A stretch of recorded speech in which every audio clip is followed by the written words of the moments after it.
What's up, folks? The Heavy Hitters Radio Show. It's the Heavy Hitters Radio Show. This is Moose, aka Big House, and I apologize because I got I got a big view of Jeezy taking a sip of whatever he is sipping over there, and boy, it hit him. It hit him like it meant to hit him. And that face, he got the gas face or whatever it is he's sipping on. But you know what? In about an hour or so, he's gonna be feeling amazing. Heavy Hitters Radio Show, man. Hey, this show is called Picking Your Partner. Heavy Hitters Radio Show, man. Picking your partner. And you know what? We definitely gonna talk about how you pick your partner in so many ways. Hey, by the way, before I announce, man, the great people that are on this show, I want to share something with you guys, man. Men in plain clothes driving unmarked cars bust into your apartment in the middle of the night. Your boyfriend thinks y'all being robbed, so he shoots. He starts busting.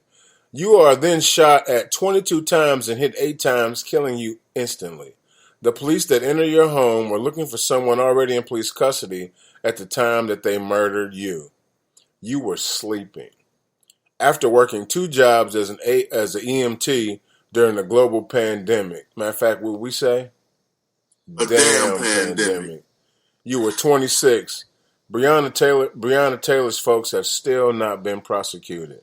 There's something the matter with that. That's all I'm saying.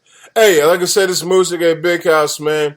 Heavy Hitters Radio Show. I tell you what, that voice you heard that was simultaneous with me, that's the one, the only I Just Wanna Matter, otherwise known as LGZ and Baku, the star of the show. What's up, buddy?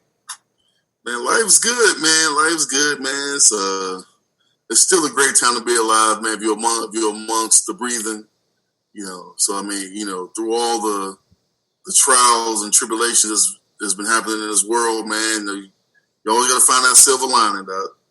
Amy, I got a question. So, like, is there another choice? I mean, I guess there is another choice, right? Like, so, there's a lot of people out here, Jeezy, like, that don't want to wear a mask, right? And they're like, I ain't wearing a mask, man. God's got me. So the big sis shared a story with me. I'm gonna share it with you, and I want your thoughts about it. There was a little old lady in the house, man. She's watching the news, and the news said, "Hey, a flood's coming, and I want you guys to take cover. Matter of fact, you probably need to move out in the low-lying areas." And the woman says, "The Lord's got me." I heard this story before. Continue. And so then, like the water comes in, man, she's on the second floor. Dude paddles up in the rowboat. And he's like, "Hey, come on in my boat, man. I can take you to safety." She said, "Nah, the Lord's got me." He's like, "All right." So he paddles on. Now she's on the roof, and a helicopter comes, drops the ladder down, and she's like, they're like, "Come on, let's help you." And she's like, "Nah, the Lord's got me." The water gets high. She loses her footing. She drowns in the flood. She's up in heaven, and she says, "Lord, man, I believed in you. Like, what happened? You didn't have my back." He said, "Sweetheart, I put it on the news that you needed to go. I sent you a rowboat when it was low. I sent you a helicopter when it was high. You should have listened to me at that point. I was talking to you." And a lot of people, I don't think, understand that. Here's my take on it, and Jeezy, then I want you to go for it. I don't think a lot of people understand that, Fauci and all them, that they were all created by whoever you believe in, right?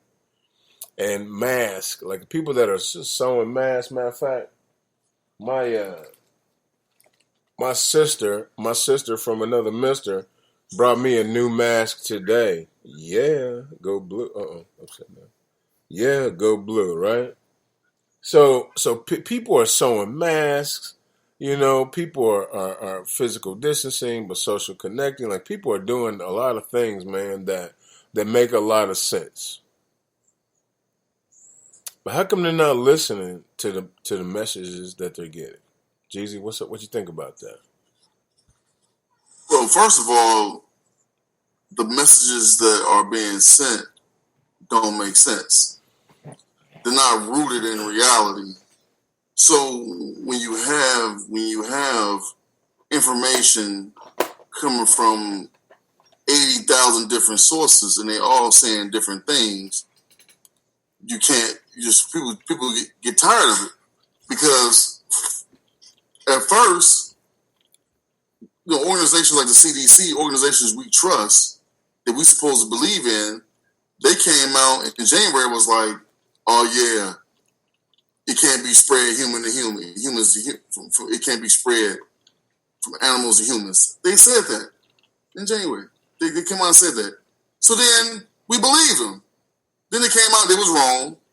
Then they came out and said that you don't have to wear a mask, like just social distancing or whatever. Yeah, they was wrong. It made me sad. It made me sad that the brother, the what's his name? He's the Surgeon General. Yeah, but the problem is they was wrong at every turn when it come to handling this virus. So people are like, so then you got stores that like Walmart can be open during the shutdown when everybody was quarantined. We quarantined for a whole month. Nobody went outside. The world pretty much stopped, and the virus kept going. Like it didn't stop. It didn't do anything. But then you have stores like Walmart open, Target open, Lowe's open, Home. All these other stores open. So people looking around and they see this stuff like, wait a minute, like why are these places open if the world's supposed to be shut down? Why are you allowing these entities to make money when everything's supposed to be shut down? So it's just a bunch of misinformation. So people, they don't, not to mention that the leadership in this country came on and said, oh, this is a hoax. And said that several times on TV. And people believe them. So it's, it's sad that, we don't have one rule where it's okay, we're going to do this, and this is how we're going to combat it, and everybody going to work together. We're just not doing that. So everybody kind of doing their own thing. Hey, I saw, and real quick, I'm gonna introduce Ron real quick though, but I saw where New Zealand, which I'm a big fan of the New Zealand All Blacks, which is like a very popular rugby team. But I'm a big fan of them, and so they've gone 102 or 3 days at this point with 0 cases. Now, I told one of my buddies this morning, they're like, well, they probably not testing nobody. I mean, at some point, we got to get off of that. 102 days with 0 cases. The chancellor, like their equivalent to the president's a woman, and she was out shopping in the market. Ain't nobody wearing no mask or nothing. I know they're smaller than us, and I know that she took control sooner than us, which speaks to what you said. Federal leadership, Jeezy, and then I introduced Ron. But see, the thing with that is there is some validity. We all know that our numbers aren't 100% accurate, just because you have people getting false positive, where they're getting labeled positive one day, take the test again the next day, and then it's negative. So it's like even the test is not 100% accurate. And America is testing probably far greater than everybody else and reporting more than everybody else because we're testing more. We also know that the death numbers are off because we know that people can die of a heart attack if they have COVID in the system. Oh, well, it's COVID death. Like we know because of the system that we live in, a capitalistic system when it comes to Medicaid or Medicare, there's money involved in those COVID deaths. So yeah, ours is going to be much higher because there's money. There's a profit to that. Whereas other countries, they don't make money off of the death. Their medical system is not set up the way that ours is, where they can benefit financially from this death, from having deaths from COVID. So all that stuff has to come into play as far as like our numbers. Are they really as high as they say they is? We don't know. It's still the unknown in my book. Hey, folks, man, it's my great pleasure to announce the one, the only, the lady of the show, man, the lady of the house, man, the one, the only Run. E. M. C. Hi guys, happy Tuesday. Jeezy, you look so enthusiastic in my intro there. Like you looked out the window. Rude. I'm just saying. Because he was pondering the meteor shower that's happening tonight. Right. I thought I heard some thunder. Mm-hmm. Glad you looked outside. Anyhow, happy Tuesday. So glad to see you. Missed you guys last week. You have any thoughts on what we were talking about? Yeah, actually, my mom and I talked about it earlier this week because we were talking about the positivity rate, especially. And so she had gone back and looked at previous data days from the CDC, and our positivity rate has really kind of stayed the same since March. So while, like, you know, we can look at charts of cases, of course, that is doing something. It depends on who you ask. But the positivity rate of everyone who's been tested has remained the same. It's been about 9.3, 9.5 almost every single day, which I think is just weird.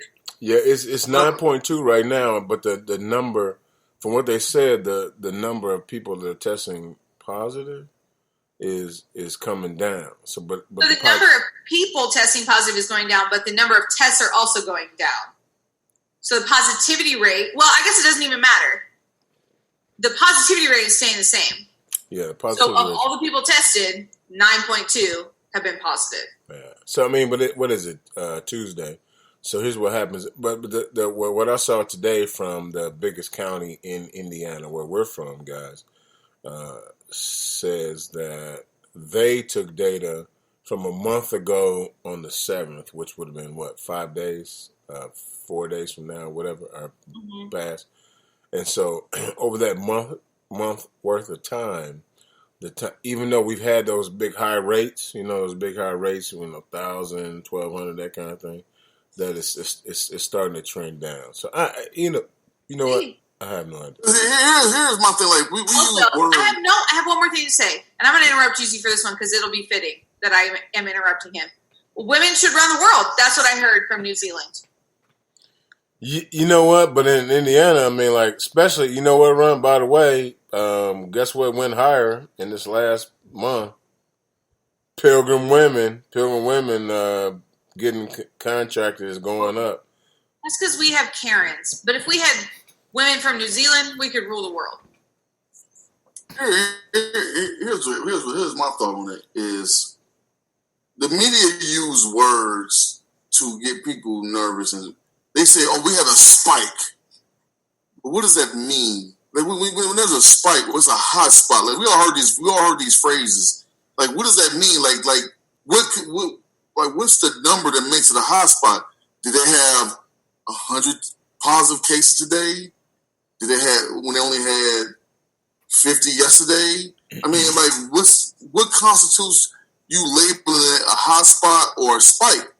But they use these words, and it makes it seem like things are worse than they are. Like Indiana was a quote unquote having a hot spot for a while. I'm like, what? Like, what does that mean? Like, what does that mean to be a hot spot? To me, what New York was going through when this year first started was a hot spot. You know what I'm saying? Like New York, the shit they was experiencing in March, to me was a hot spot. Now all of a sudden, has New York just stopped having cases or something? No, but they're so low that they don't talk about them anymore. So you mean to tell me a city where people live on top of each other, round the clock, has all of a sudden there's nothing going on there? No, it's going on. It's not news. It sounds to me like there's not news anymore. Yeah, but you get what I'm saying? Like, so how all of a sudden did they get ahead of it? Or we just not reporting no more? But like they live like in apartments and in constant contact with people all the time. It's the movement. It's man, like, stay away from each other. Where these restaurants not open. All that kind of stuff. I mean, we here in Indiana, man. They open up like a local racetrack, man. It was thousands of people, man, watching the race, dog. You know what I'm saying? Like, and you know what's funny, by the way? I remember my stepdad taking me to that racetrack, man. We'd be the only black family at the Speedrome, and he loved it. And and the worst part about it, not the worst part, but the tripped out part about it, was he was totally black first, man. I had Jashikis on, afro, the whole thing, but he loved auto racing. And we was down there at the Speedrome, dog, in Brooklyn, Indiana, where they do not like black people still to this day. And I don't mind saying it, in front of all these 35,000 people. Hey, man, real quick. Hey, guys, guess what? DJ Longgreen's in the house, folks. Give it up for what do I normally say? I done said so many different things. Say D-Lo. D-Lo. D-Lo G. What's up? What's happening, everybody? I'm in a bit of a struggle this evening. I'm trying to get some connectivity on my iPad going on, but Zoom won't ask for permission to access my camera and microphone, man. It's like this perpetual cycle back and forth. I go through the settings to access the camera and microphone. It says we haven't been sent a request. What? I hope the show That's him, though. D-Lo, I feel like maybe it's operator error. Yo, I will let you see this process. Can I give you one suggestion? Tell me. Delete the app from your iPad and then re-download it. Right. Hey, by the way, that's every computer dude's version of unplug it and then plug it back in real quick. I feel like it's also probably under your actual phone settings, and then you scroll down to the Zoom app, and then you can access it there. From my phone? Did I talk too fast? No, I'm on my phone right now. Oh, well, if it's not connecting on your iPad, then you'll want to do it on your iPad. Hey, folks, you're listening to riveting information about computer. You know what? We got a computer ticket. We got a computer ticket live on air. Heavy Hitters Radio Show. If you hold it, then it'll pin it. This is bad because you all are watching me slowly evolve into a crotchety old man. What'd you say, honey? Right. Dog, I had the same conversation with my computer dude at my 40 today. He said, you know what? Because I get into my 40, and I'm like, yo, like my computer is not working. Like the it won't even boot up, right? And I text him at like 7:00. I'm like, yo, like I am handcuffed here. Like I need help right now. So he started to work on it. He ran some sort of diagnostic. It don't work. I'm like, well, what am I supposed to do now? Like he done gave me. I had this big all-in-one computer. Now I'm on a laptop that hooks into something that's on Wi-Fi. I'm like, well, what up with my Googles? And who's gonna cut the lawn out there? Like, I mean, I totally sounded like an old man, and he's pointed it out to me. You know what I told him? No. You know what I told him? I said, I tell you what, this right left still work though. You know what I'm saying? Like I might not know about the computer, but I can still whoop your, you know what I mean? Yeah. Heavy Hitters Radio Show, man. Hey, today's show is called Picking Your Partner, man. And Jeezy, what else are we going to talk about on today's show? Well, obviously we're going to discuss Joe Biden picking his running mate, Kamala Harris. That's going to be like the hot topic. But also, man, picking your relationship partner, man, like that's something that also can be discussed, man. Especially we haven't had a dating advice show, since we've been Vice News. So we need to get back to some of our roots and discussing all this kind of stuff. Doug, Moose is on the loose.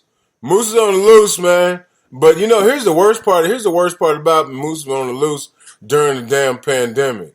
Like, do you want to kiss a rando or lick a chicken? I'd rather lick a raw chicken than kiss a rando right now because I can be saved from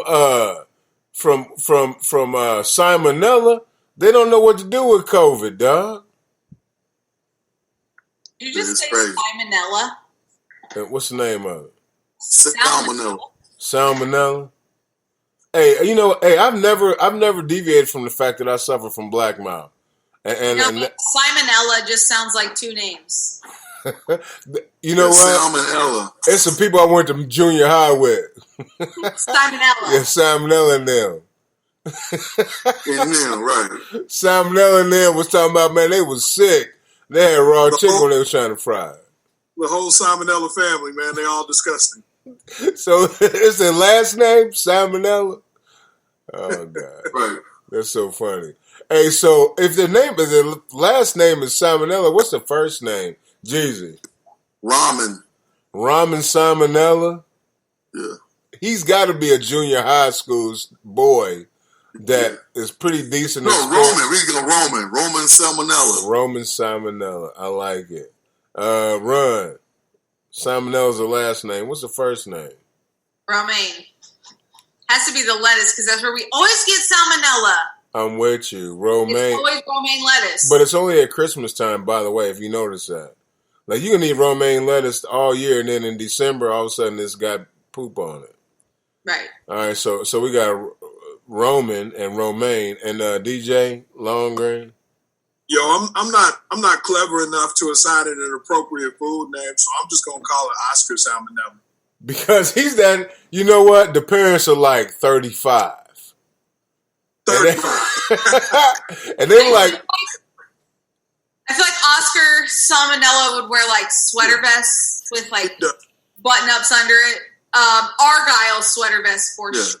It's Argyle. Or you can call him Tyson Salmonella. That would work. man, you know what? That is very clever. That is the reason that you are a podcaster, because of that type of intellect. Tyson Salmonella would look way different than Oscar Salmonella. Yeah. Yeah. And Tyson Salmonella is never around anybody's chicken. If they come over to his house, he's like, I fried some chicken. They're like, hell no. Like, Hell no. I ain't with that. Not one person's eating that. Nah, everybody's like, eat the beef. Eat the beef at Tyson's crib. Stick to the steaks. Stick to the steaks at Tyson's crib. If it's only chicken, we out. Right. All right. D-Lo, what other situations are we going to have tonight? What other pieces of the show, man? What I figure we're probably gonna have brews and reviews. We'll also potentially have a Tell Me Why You Mad, Son. Random game show could be thrown in there. I don't know the status of Run That News, but I think I can be hopeful that it could potentially not be part of this show tonight. No, I got this. No, then I don't have a job, and they'll finally be able to fire me. Yeah, you close in the mug too, but at least we wouldn't fire you, but we would definitely. It's furlough. It's called furlough. Like these days, it's called furlough. It's not fired. It's called furlough. I'm not with it. Just temporarily let go. Yeah, just it's a pandemic. Like we might need to let It's a damn pandemic. Have you seen that commercial, the car commercial, where the dude they eating tacos and dude's like, you know what? I'm not going to make you the manager of this. He just casually eating the taco, and then old girl pulls up like, get in the car. That's what's gonna happen. Speaking of, real quick, I heard this bit they was gonna do on Saturday Night Live that they pulled. It was years ago. It was with Rob Lowe and what's the guy's name from old school? I mean, from what's the guy name from Talladega Nights? Will Ferrell. Will Ferrell. When he gave the premise, I was like, "Yo, the heavy hitters was definitely still that." They was supposed to be doctors, and they was giving patients bad news while eating food. Wait, the doctors or the patients? The doctors. So they walk in the room like, "Oh yeah, by the way, well, this is really good." Right. And by the way, you have multiple sclerosis. All right.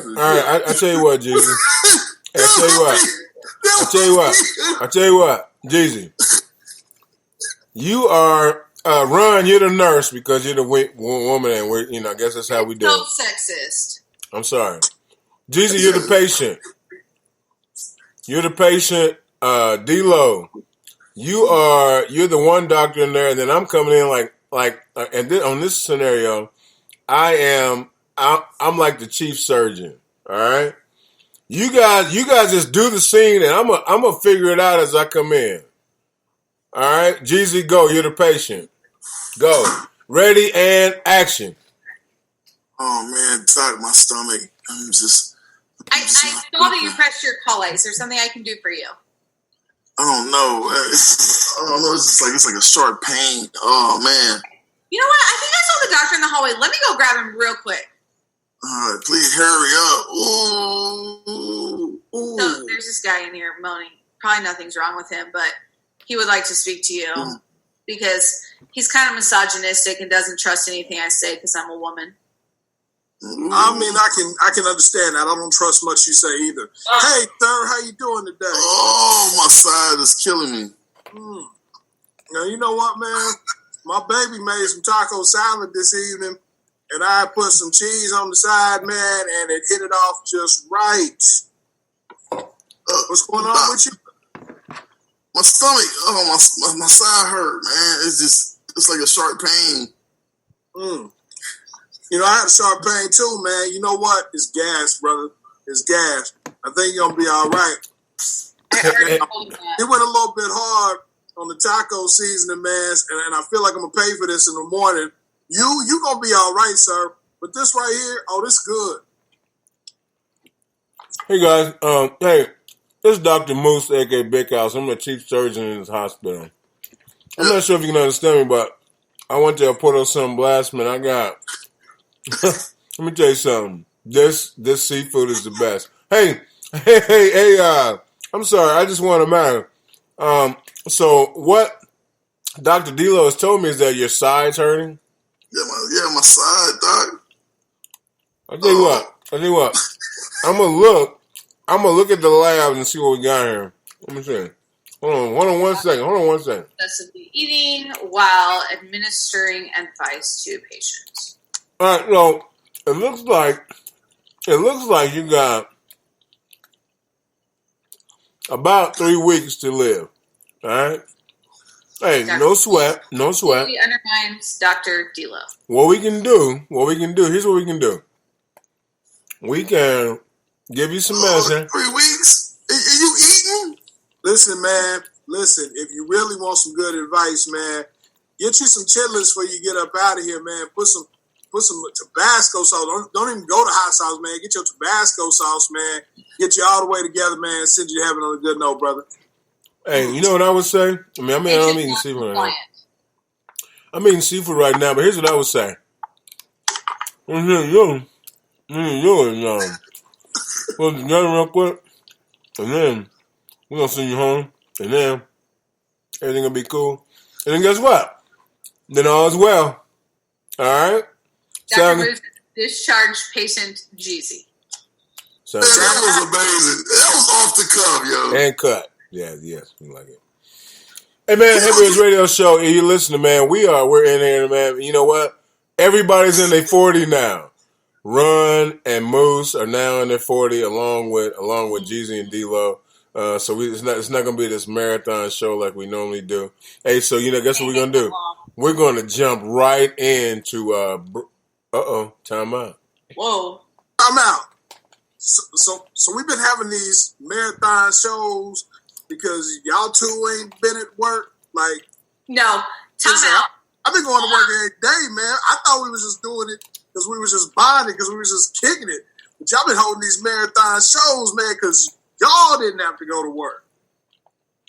First of all, you know that it's just because Moose doesn't have to go to work. And we were bonding. I feel more bonded than ever with you guys from a computer screen.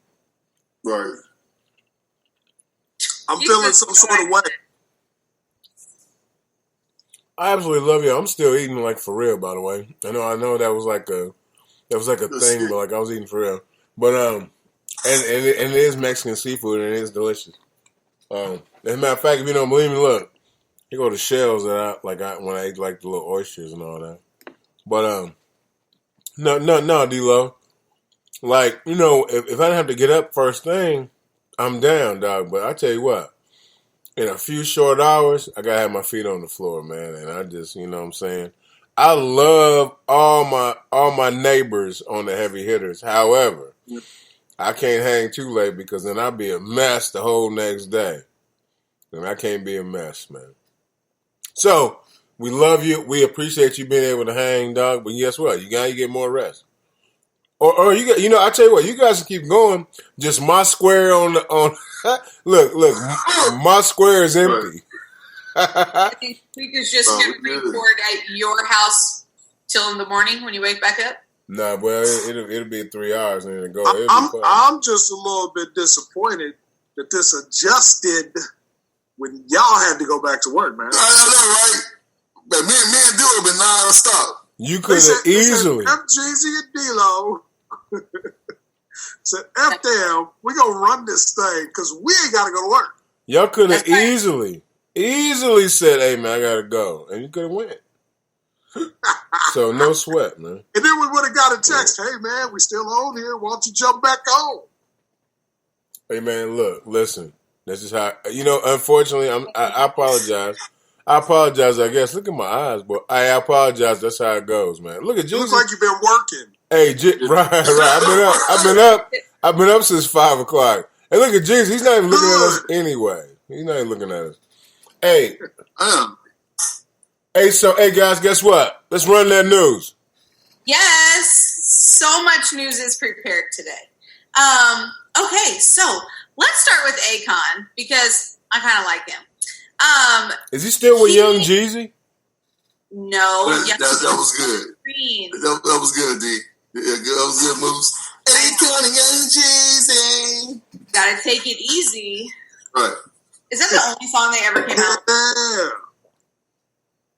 Anyway, so he recently has said that there's an African city that's just like real life Wakanda. Yeah, we talked about this. There's more to the story, but that's fine. Yeah, I want to hear more about it.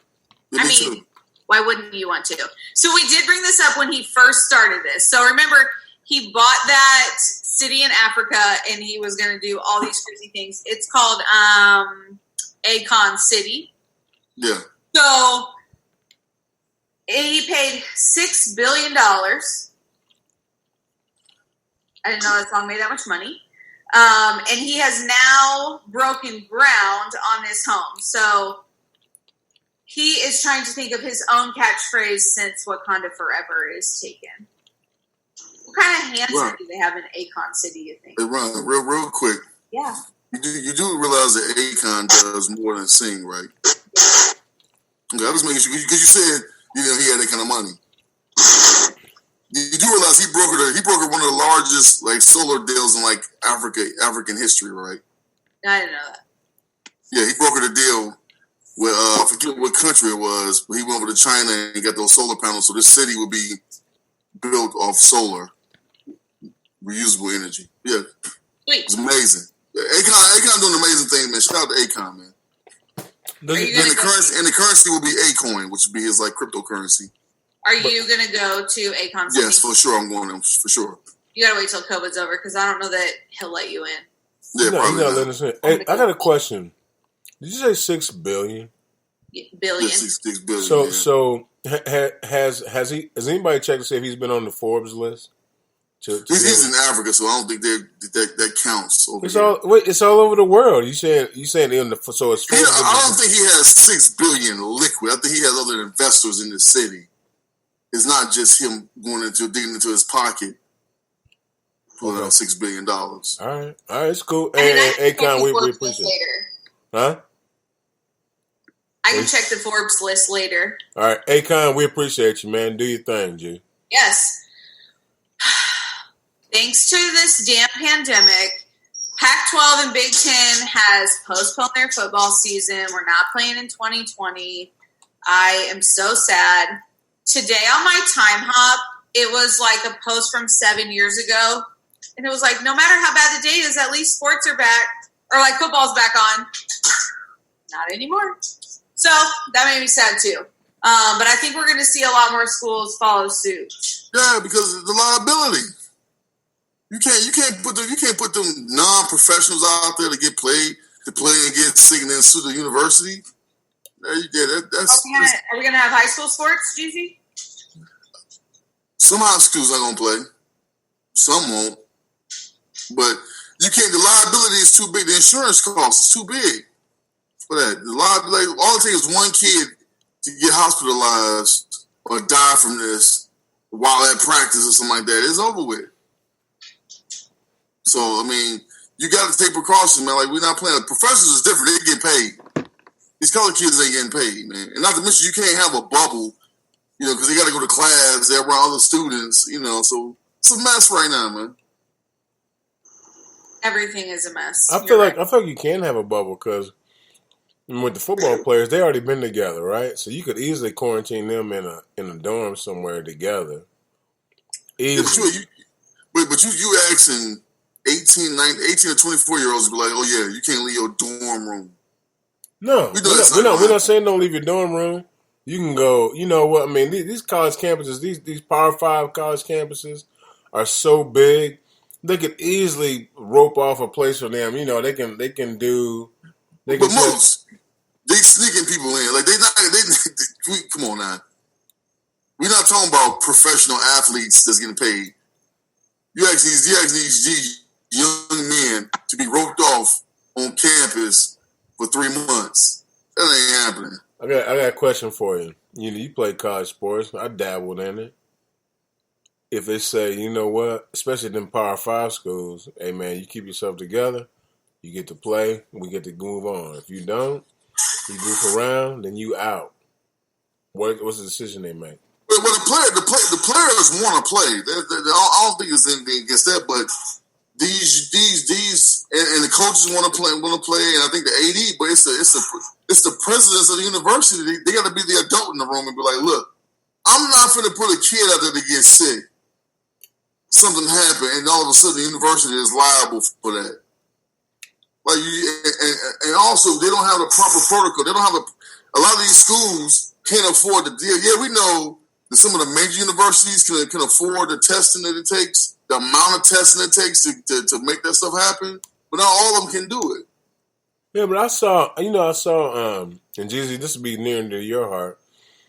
Oh my gosh, what is that school? It's up in Maryland. Their helmets are similar to Michigan helmets, but it's a predominantly Delaware State. Yeah, no, I think it might be State. Something like that. Yeah, Delaware State. So what they did was they partnered with a local organization which made me a little nervous, but they partnered with a local organization to be able to pay for the testing for their students and to do cohorts. When I say cohort, like so they're putting them all in structured settings so they can, if there had to be some sort of contact tracing, they are prepared for that. They're still going to do sports, Well, they were going to do sports, but they're in the MEAC, I believe, and the MEAC's done. But they were still going to do sports. I mean, they were a school that was coming back and kind of doing their thing. Now there's obviously two pieces that some people say, well, you know why them companies jumped in. Because it's a large black population that they can test, being in herds, for lack of a better word, because they're at school. And then there was others that said, man, they were cutting edge. What do you guys think about that? I think right now, because granted, we only 6 months into this or 5 months into this, and in most cases, this is still the infantile stages of this violence. It's a lot of stuff that we don't know. And I just think as a university, you should not be putting kids, student athletes at risk. Even if I know that they're your money makers, but you can't put them at risk, dog. Especially with football, where you dropping sweat, spit, everything that you say transport the virus, they doing it on every single play. Hey, I'm gonna tell you right now, man. Moose's son plays football right now in high school, and they are going forward with their season. They're gonna play games. They're gonna play 10 games. The crowd is different, so like they, it's less people in the stands. All that kind of stuff. But man, it's happening, man. It's going down, and but even that, but as soon like we all saw the picture of the student that took a picture, got suspended, or posted a picture of the classroom of the school, and then they had 8 cases break out. Had to shut the school down. Like, stuff might start, but it ain't gonna finish. Yeah, all it takes is, for precautionary reasons, all it takes is 5 cases for them to shut the school down for a short amount of time. However, even if they shut the school down and go virtual, like sports doesn't stop, which is interesting. But sports doesn't stop. Hey guys, HHRS Radio Show. We got more Run That News. We do have more Run That News. All right, go. Felix is also going to be part of this today, I guess. So you guys remember Elijah McClain? from was McClain. Isn't that from Die Hard? It's weird. It got weird. Former senator. That was weird. I mean, you said McClain or McCain? McClain. Yeah, that's from Die Hard. All right, go. Weird when you say it that way. So, Elijah McClain was a very young person who was just recently killed by a police officer. Jeezy, I can't believe you didn't know that. So that's why it was weird that you said Die Hard. That made me uncomfortable a little bit. Anyway, so basically he was just walking home and he was killed by police. So his family has recently sued the city of Aurora and 13 of the police officers. What's going to happen in this lawsuit? What do you guys think? You don't get paid. Just because hush money? Yeah, I mean, they got insurance for that. You gonna get paid. They won't get prosecuted probably, but civilly they'll win. Okay, that was gonna be my next question. Hey, let me ask you this though: didn't Elijah McClain suffer some sort of handicap or disability? So I heard that rumor going around. I don't know that that's ever actually been confirmed. I mean, I heard he had autism. I don't know if that's true or not. But he begged and pleaded, please, I'm just going home. Please, I don't do bad stuff. I live right here. My house is right here. And they actually sedated him. They shot him? No. Nah. But no. See, what I heard he had Asperger's, which I assume is also classified as a disability. So just classified as a disability, yes. Real quick, Asperger's is just on the spectrum of autism. So it's typically characterized as the higher end, the more skilled end of autism. So he was he killed? Yes. So they ended up arresting him. They sedated him. After they sedated him, he stopped breathing. So was he freaking out so much they gave him a shot? They gave him a shot or something? Yeah, ketamine. What was he arrested for? Walking home. I don't know what his official charges actually even were. I never saw it, and it's not in this article. Did he put a description or something that was black? I mean, yes. Nah, somebody called the police on him.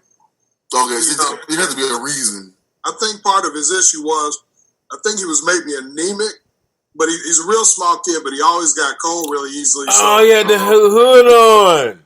He had the hood on. Right, he had the hood on. Yes. Somebody called the police and said there's a strange-looking guy with this hood on, but I don't think he's dangerous. The police came up, said, hey, we're looking for somebody, who's dressed strange, yada, yada, yada. And it escalated from there. Yes. Yeah. No. I am familiar. I did. Unfortunately, I need to remember his name now. I apologize, folks, for not remembering his name. Yeah, I need to remember his name. But yes, I do remember this story for sure. And then like that, Moran is gone. And we were running that news during her segment. Hey guys, hey, so the question I got is, I think D-Lo, you might have posted this. HHRS Radio. The white dude that was playing the PlayStation was mowed down when he came to his door. Yeah. That was it, man. I don't get it. I don't understand. First of all, when the cops knocked on the door, they stood away from the door. Right, so he couldn't see him out of the peephole. He couldn't see him out of the peephole. So he grabbed his firearm. See, I don't know if he grabbed his firearm. No, it was a controller. See, and I thought it could have been the controller too, but I just wasn't sure. Was it a gun? I thought it was a PlayStation controller. Well, of course, the police said it was a gun, but I have to go back and reread the story. But I thought it was a gun. But looking at the picture, it looked like it could have been a controller. That's what I thought it was, a PlayStation controller. I mean, but the police gave him no time to even respond. They automatically went to their lives being threatened and mowed that man down. Playing video games loudly. This is where we at right now, man. I know. What is that? So when police go into a house, what are they supposed to do? I saw something on Twitter where a young man opened fire. So he was in like an open area. He opened fire on the crowd. Nobody was killed.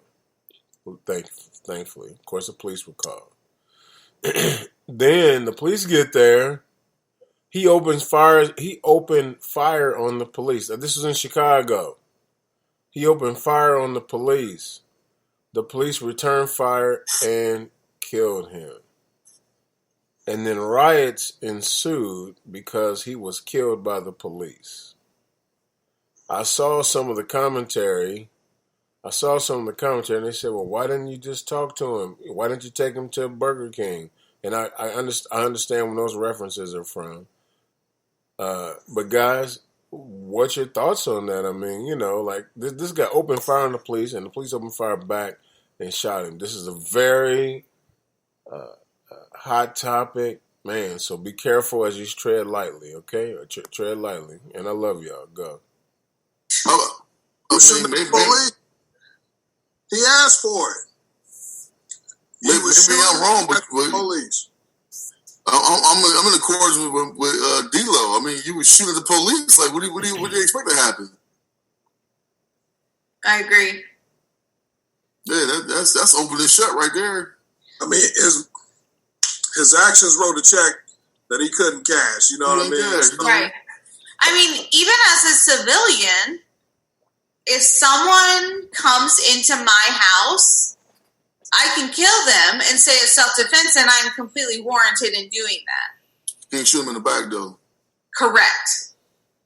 However, what I'm saying is then if somebody opens fire on a police officer, to me, that's even more clear than if someone's in my house.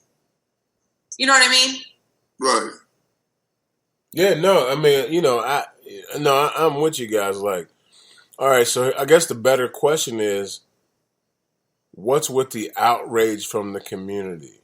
Ignorance, man. Ignorance, man. All people see is when the story probably was put out there.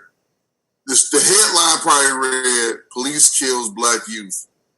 That's it. That's the headline. So people see that, but clickbait, don't read the story and they want to write. They don't know the whole story. They just read the headline that was written by somebody that will provoke, that will enrage the community. Oh, they did it again.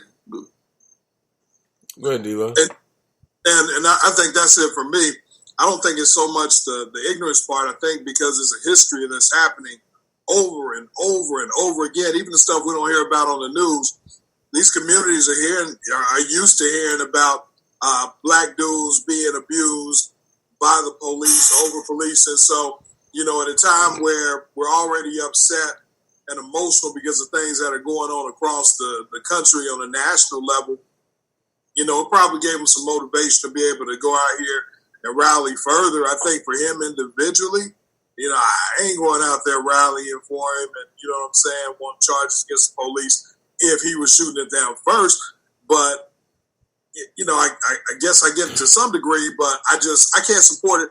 I would still be rallying against the system that kind of created the feeling that these people are dealing with, as opposed to going out there and supporting him, man. Because I think if you shoot at the police, this is a suicide mission. You're asking to be killed, especially if you're Black. I mean, I think anytime you hurl bullets at a police officer, you're asking that you're asking not to make it through that night. Hey, man, it's the Heavy Hitters Radio Show, man. The name of the show is Choosing Your Partner.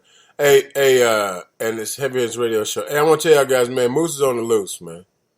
Like, Moose is on the loose, like, and I said this already earlier. And then, guess what?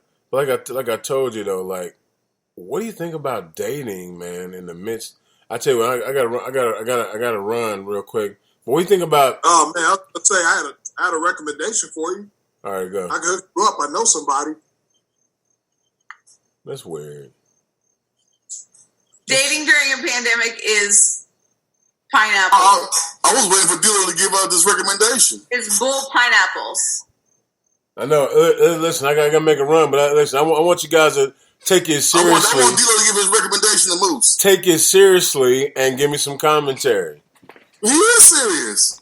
I feel like maybe that's an off-air conversation. So Dilo, why are you eating? You know what? We're gonna do another episode of giving advice while eating. That's a safe. So go ahead. That makes sense. That makes perfect sense. Okay. I mean, but in today's world, I think in terms of choosing a partner, I don't even think we just choose one particular partner, because dating is not the only situation, and it's not always the primary situation we find ourselves in. So, you know what I'm saying? I think you have to be able to find partners in everything. I mean, for example, the four of us, we're partners, but I think we have to selectively, or we've had experiences where we've had to selectively choose and determine that, you know, we are the people that we kind of want to roll with, because I find you all to be good partners. You know what I mean? Right. So I just think there's levels to partnership. No, it's funny that you said that, because this show has had several different iterations of people to be involved with the show. And for whatever reason, that didn't mesh right. But now this group has been together the longest out of everybody. Right. You know what I mean? So sometimes, like you say, I think when it comes to selecting a partner, man, it has to be chemistry. It has to be someone you mesh with, and they got to share your same drive and passion. Yes. If they don't share your drive and your passion, it won't work. Because you'll be moving 100 miles an hour, they'll be moving 20. And either A, they want you to slow down, and you won't, or you want them to speed up, and they can't. So it'll always be that friction, man. Right. So I think that, I think that dating sucks, and I've always felt that way, and it really sucks during a pandemic. So, but to be honest, if you have that mentality, that's the energy you putting out there. That's the energy you get back. Okay, but I feel like sometimes you just click with a person, so then you don't have to put in the effort to find that energy. It takes a long time to train somebody. It does. I don't know why it's so funny. That's real. Instinct choice words. You got to train your partner in lots of ways. Some things you got to teach them that are important, you know? So, if Jeezy's going to pick a business partner and he likes his books on his bookcase stacked a certain way and his business partner messes up those books, Jeezy's going to have to train his business partner that the books go in a certain order. And the business partner... That's his thing. And the business partner don't pitch a bitch and say you got to organize it like this and they go this way and you have to color code them. Ooh. But no, but in fairness, when it comes to that, if I'm good, if my business partner, if I'm good at creating and my business partner is good at marketing, then that works, because I'm not good at what they're good at. So even if the organization part, that's a small part of it, I can overlook that because you are strong in areas that I'm not strong in. So it's the whole yin and yang. We work together. True. You know, but it has to be somebody that, you got to be able to tolerate it. You can't be totally yin and yang, though. You got to be more like a Venn diagram. And it's for men, and for men, you have to realize that they all. But also, I think with men, I think everybody froze, but me. I think as far as what I look at is for men, I think we have to realize that all women are the same. They all. I'm pulling Joe Biden. They all pretty much the same. So go ahead, expand on that. It don't matter about race. It don't matter about age. Women, at the end of the day, their core value is the same. They're the same. What is it? So you can't jump into a situation and think that this one's going to be different than the next. Can you tell me? It's all variations of the same. Can you tell me the core values that we all have? Well, for one, you want to be dominated. That's number one. Women want to be dominated, and they want to be. Yes, right. You can make that face all you want to. It's because I feel like maybe not all the time, but no. Women want. The problem is men, and I've said this 1,000 times. Men have stopped being men. And what I mean by that is taking a dominant role. So you'll see guys be like, oh yeah, I moved in with this chick. You never move in with her. You never move in with a woman. You never do that. She moves in with you. You cannot be in a position to where she can put you out. There you go. So you never put yourself in that position. Like, you never do that. Never. Like, you never move in. Like, I'm going to move in with her. Like, nah, man, you move in. You always bring the woman to your situation. To you. You know what I'm saying? That's because you're showing that A, I got this. B, I'm protecting you. I mean, those are the rules that gives her a certain level of confidence and submissiveness to you, because you already got your shit together and you bring it into your situation. When you pack it up and move into her place, automatically, man, it's her stuff. And now all of a sudden you tiptoeing around her place. You don't know where these lights go, what towels are these. You know what I mean? You're going through all of that kind of stuff, which is ridiculous. Right. And it takes you out of the dominant position. How you A feel man about need to be the king of his castle. You'll never be the king of that castle, man. No. You won't be. Run. So she will always look at you as subservient to her. Always. What do you think about that? I just told you, I think about it. It's stupid. No, Run. I'm talking about Run. Oh, Run. My bad. Go ahead, Run. Okay, so I feel like it doesn't necessarily mean. Okay, so let me preface this with there are two types of women: those that show they're crazy outwardly, and those that hide it, because we all have it. I feel like if you move into an outwardly crazy woman's house, she will for sure be in a position to put you out at any moment in time. And I think that if she has any way to even get you out of your own house, then she'll do that too, even if she moves in with you.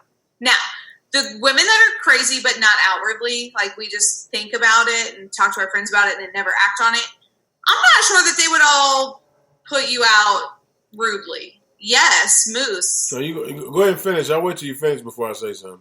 Oh, okay. So I feel like the house thing could be different. However, I made that face because I don't like when I have to agree with GC. But I do think that women want to have a dominant partner. And I do believe that while you can still be a strong, independent woman, you can still have a more dominant partner.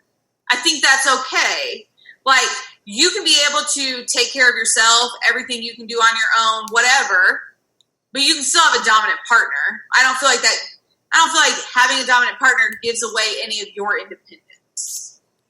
I got two things. I got two things real quick. One, so you said we so-and-so. So I just want to point that out. She said we. So she added herself into that category. I did, yeah. And two, I have found that there are women out here that enjoy being independent, and so if you want to help, if you want to do stuff, they're completely turned off by the fact that you can help them do lots of things. They're turned off by it. Completely turned off by it, and before. What's that? Because they've been hurt before. Is that what it is? That's probably why they know how to do everything. Like, I feel like I am very independent if I need to do something myself, I will. However, if I have someone who is willing to and able to help me, I'm going to accept the help. And also, man, like one of the things that you have to do is as a man, is we have to learn how to pace ourselves. And what I mean by pace yourself is some guys, when they meet a girl, especially if she's attractive, they automatically be like all in Glenn. What we call it the pretty girl treatment. The pretty girl treatment. They get she all in, do everything. Then after a while, you put yourself in this. You know what I'm saying? You put yourself in a position that every guy that she's dated, because she's attractive, have put themselves in. But instead, you come in like a G, like, yo, like, I'm not putting you on the pedestal. I'm not doing that. I'm not doing this. You know what I'm saying? Women want what they can't have, and the less is more. You have to understand that less is more. Real quick, I need a urban translation for "come in like a G." I believe was the term. I don't get how you can break that down any more than come in like a G. Well, there's lots of folks. You're doing examples. There's lots of folks that don't understand. I tell you what, Run. Why don't you give the urban translation for coming in like a G? I'm nervous. What if I get it wrong? Okay, so here's my best context clues definition. Is that when a dude comes in like a G, he's there to, did you like, it took over. He's there to be kind of hard, and he's going to take care of stuff, but like, he's not going to be at your beck and call, definitely following the 3-day rule, not a douchebag, but is not going to give you everything you want, will put you in your place, and will also buy you flowers just because, but not very often, because don't expect that, because G is not setting those expectations very high. Right, Jeezy? Under promise and over deliver. Over deliver. Boom. You just said come in like a G. Like someone has learned something on Heavy Hitters Radio Show. Yes. Under promise, over deliver, fellas. Stop coming in. You don't need dolphins to bring the engagement ring. All right, guys. Hey, you guys listen to Heavy Hitters Radio Show, man. The name of the show is called Picking a Partner. And Jeezy, I talked to Jeezy a little bit earlier today, and he said, I answered the phone. I said, "What's up, man?" He's like, "Kamala Parker." Is that her name, Kamala Parker? Kamala Harris. Kamala Harris. And I'm like, "What?" I've been busy. I didn't hear. And so he kind of told me what was up, and I'm like, "Oh man, so Biden has chosen Kamala." My next question was, I remember the people were on her head about something, but I couldn't remember what it was. Jeezy knew exactly what it was. I tell you what, Jeezy, I'm not going to ask you. D-Lo or Ron, do you guys know what everybody was on Kamala's head about when she was running for president? Yo, I mean, one of the big factors is her record as prosecutor in the state of California. Kamala Harris has put more black men behind bars, or just as many, you know what I'm saying, as Mark Furman and the crew back in the 90s. Like, she's notorious for sentencing black dudes for petty drug crimes, you know what I mean? Like small amounts of marijuana type drug crimes, or, you know what I mean? She has just gone out of her way, from a lot of people's opinion, or in a lot of people's opinion, to really make examples out of black men, as opposed to really impacting them and being an agent of change for some of the unfairness and injustices in the justice system. So, you know, that's going to be a big issue. And I personally think that it's big enough that it could force a lot of people, a lot of black men, to consider staying home. Ron, what are your thoughts on that? So that's the big issue that I remember. And so as we were speculating who Biden was going to choose, and I think I don't know if we talked about this on the show, we've definitely talked about it. We thought, we were very confident in the fact that Biden was going to choose a black woman as his running mate, and our concern that we kind of speculated is that this black woman added to the Democratic ticket could push some of those people that are on the fence to vote for Trump. Yeah. And so I would just like to go on record by saying that all the candidates are not ideal, and don't vote for Kanye. But Juicy and I had a pretty interesting conversation before the show started. So Juicy, I don't know if you want to talk about that on the show, but I think we're going to see a lot of people really considering who they're going to vote for with all of the events that have occurred and everything that's come out about all the people. I mean, I personally felt like the strongest choice and my personal pick for him would have been Susan Rice, but she would have been doomed from the gate because Republicans would have just recycled the whole Benghazi and tried to retry that event and use it as the reason to support Trump as opposed to considering voting for the Biden ticket. What about old girl from Atlanta, Jeezy? I liked her. Oh, Peabody, is it Peabody? I can't the remember. The mayor of Atlanta? Either Mayor Bottoms or Stacey Abrams, who Mayor Bottoms, yeah, Peabody's from Chicago, I'm sorry. I think here's my issue with the Kamala Harrises of the world, and even going back to what we talked to last week, the Black Lives Matters organization. Is everybody frozen? Can you hear me? It's just I can hear you. Yeah. But you do say what? Never mind. Yeah, it's like freezing big time. No, what I was saying was, you can't hear me now? Yeah, go. Just keep going. We can hear you. Yeah, Rob, what I was saying is like, when we talk about with the Kamala Harris of the world or the Black Lives Matter organization, is a lot of their respectability, a lot of how they got the position was on the sacrifice of black men. And they used the deaths and the sentences and the prison terms of black men to push toward their plight. And it seems like there's no one speaking for us. And that's the part that kind of frustrates me. You know what I mean? Like, I think now it's almost a separation between black women and black men. Like that separation as far as like where are versus where the movement is going. And I think Kamala Harris kind of speaks to that. Her career was made on as dealer. So her record has shown that, when it comes to prosecuting black men, she has no problem doing it at all. And giving out stiff penalties. Not necessarily like if you're guilty, one thing, but like comparison to what other races get from her penalties they get versus black men is far more stiff, which is crazy. So you part of the racism that you get on TV and talk about, but you was part of it. If I can just add to that, she's already facing the type of scrutiny that Barack Obama did within the black community as far as, well, he's not all black, he's half white.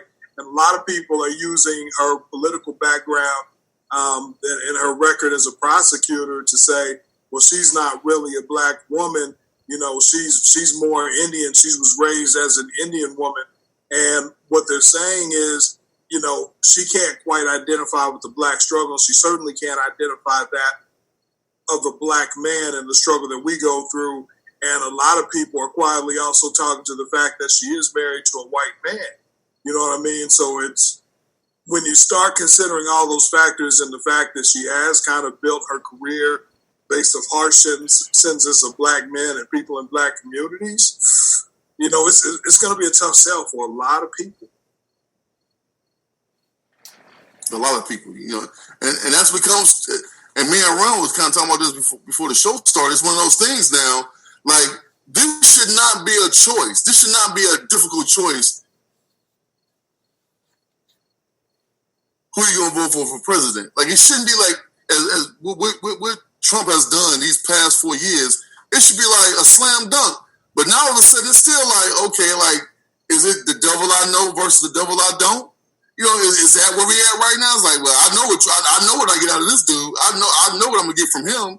I don't know what I'm gonna get over here now. Is that where we are right now? Like, it should be a landslide. The Democrats screwed this up. It should be a slam dunk who's going to be the 46th president. But then they went and screwed it up. And Biden ain't helping himself how he talking. So it's like, I don't know now. I really don't know right now. And it shouldn't be that way. All we know is we're not voting for Kanye. No, it's not happening, man. Unfortunately, Kanye, you know what, man? We love your music, but we do not love your political career. I'm not afraid to say that. You know what I wish he'd do? I wish he'd come on and be like, I don't care nothing about the heavy hitters. You know what? They just talking crazy anyway. Guess what happened to us? Straight to the bank. Straight to the bank on that, on them trolls. Maybe we'll get lucky. Right. On the trolls, man. But Kanye, we not voting for you, dog. Matter of fact, where we from here in Indiana, you can't even get on the ballot, I saw tonight. So we ain't even letting you on the ballot in Indiana. So yeah, he was too late for Indiana. So it's hey man, we can't even make the choice for you. We love your music, however, your political aspirations, womp womp womp. That should be. I will say, people in Indiana could still write him in. I don't want them to. Do not vote for Kanye. They're not doing that. Have you met people? We've been in a damn pandemic for 6 months. Look where we've gotten. No, not nowhere. Because you know why? People. It's only been 5. People. It's only been 5. Hey man, Heavy Hitters Radio Show, man. You know what? Guess what? Remember, it's been here since December. You guys tell me that all the time. Guess what? We're not masked up. You know why? Because we're at home by ourselves, physically distancing, but social connecting through Zoom. You can catch us on YouTube at Heavy Hitters Radio Show, and I want to maybe independent radio as well. Hey, Jeezy, where else can you catch us? At Heavy. I don't think so. I'm not doing it. I'm not participating in that blasphemy. You just asked me a question where you can find us at. You talk about the other stuff, Spreaker, all that stuff. You just did that. We on Spreaker, Stitcher, iHeartRadio, Spotify, man. Put in Heavy Hitters Radio Show. That's where you can find the podcast version. If you want to listen live, you can just go to Spreaker.com /independent radio. I'm so glad he also doesn't listen to you, Moose. Yeah, that's all the stuff I was looking for right there. That's all the stuff I was looking for. And, heavy. And you act like you haven't been doing this since day one. Like the first day. Anything we ever created, you were right there. And you're like, I don't know how this works. I don't quite understand it. But whatever. Hey, we're also on Twitter at Heavy _Hitters. Look. I'm not participating. Cats are hating. Yeah, they hate. Come on, no hate on me, man. I love y'all, man. We on Zoom together. You know what? Maybe we'll do a show like on somebody's porch soon. Physically distancing, but social connection. That's what I'm saying, man. No, I ain't with that, man. I ain't messing with y'all. Y'all be I'm with that. I like that. The world changes as the world turns. You know your mama used to watch that. My mama used to watch it. Whew. Did your mama watch it too, D-Lo? Shit. Look, all our mamas, matter of fact, all our mamas are up in heaven right now going, these fools are crazy. Right. Maybe they're watching it up there. That's what I'm saying. They looking at us right now going, these fools are crazy. No, the show. Us. They watching us. They ain't watching no As the World Turns right now. They watching Heavy Hitters. We on. Correct. Right. But before that, they were watching As the World Turns. Hey, real quick. You know what? 3 nuns were riding in a car together. All right? And that car went off a cliff, and unfortunately, all 3 nuns lost their life. They all went to the pearly gates, and they met the big fella up in heaven, right? And the first nun goes to the big fella, and he says, you know what? You've been a faithful servant. What would you like? She said, you know what? I really like John Wayne. Can I hang out with John Wayne? He was like, yes. He sent one of the angels to go find John Wayne. John Wayne came back on a horse. She was pumped, right? She got on the horse with John Wayne. And they rode off into the sunset together. Next nun stepped up. And he said, yeah, you've been a faithful servant your whole entire life and your career as a nun. What would you like? And she said, you know what? I like to dance and I like to sing. She said, so I'll hang out with Frank Sinatra or Fred Astaire. He said, no problem. He sent an angel into the catacombs, came back. It wasn't Frank Sinatra, it was Fred Astaire. She was like, cool, I like dancing anyway. Her and Fred Astaire, they started dancing off into the sunset. And then Frank was like, I'll hang out with y'all and I'll do all the singing. She was like, man, this is heaven. The third one said, he said, you know what? You've been a faithful servant. And I really enjoy you. He said, what would you like? She said, I want the health connection. He said, what? She said, I want the health connection. He said, well, he's not here. She said, well, I tell you what, I want Book then. I want Booker. He's the guy on the. He's not here. Like Book's not here, and the health connection is not here. Are you sure? She said, yes, I want one of them too. So he sent the angel looking. Angel came back and said, they're not here. He said, well, why did you want them? And she said, well, when I was on Earth, I always heard F Booker, F the health connection, F Booker, F the health connection. And I just wanted to hang out with him. Y'all don't get it. I'm sad about that. I honestly thought the punchline was when the second nun said, this is heaven. I didn't cuss, so it maybe wasn't as funny because I didn't cuss. I didn't get it. Did you get it? I haven't added the cuss words in. I didn't get it either. Yeah. So who you know what? Who did she want to hang out with? On Earth, she heard him saying F health connection, F Booker. She's a nun. Yeah, she's a nun. She ain't been doing that. So she thought Fancy Nancy recently passed away. What?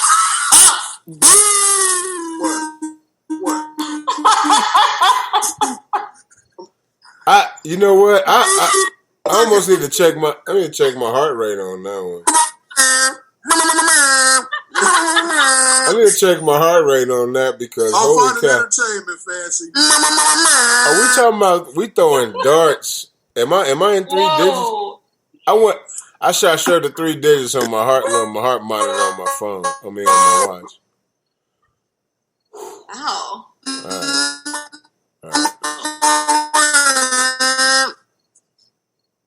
I think everybody was freaking except for Jeezy. That was a really good joke. The booze, your joke. I mean, you probably should have hit. I probably should have what? There it is again. Yeah, man. Here we are freezing. Oh, we know Ron liked it. Hey, man. We are so frozen. I like when Jeezy's frozen. Hey, man, you like Folgers coffee over there, your internet, man. You freeze dried, dog. There you go. You back now. Hi. No, for a second. Welcome. It's an old house, man. So these walls. I mean, I bought a brand new modem and everything. Yeah, the walls have something to do with. My house is old too. My house is 100. Yours is older than mine. My house is older than all y'all's. And guess what? I'm not Yours freezing. just fine. I'm not freezing. Yeah, but all y'all sit in the same room with your modem. My modem is downstairs across the house. I for sure am not sitting in the same room. Nobody told you to do that from this room. Sure. And by the way, I'm in a different room, way away from my modem, and I'm not freezing up. Hey man, Heavy Rage Radio Show, man. Today is picking your partner.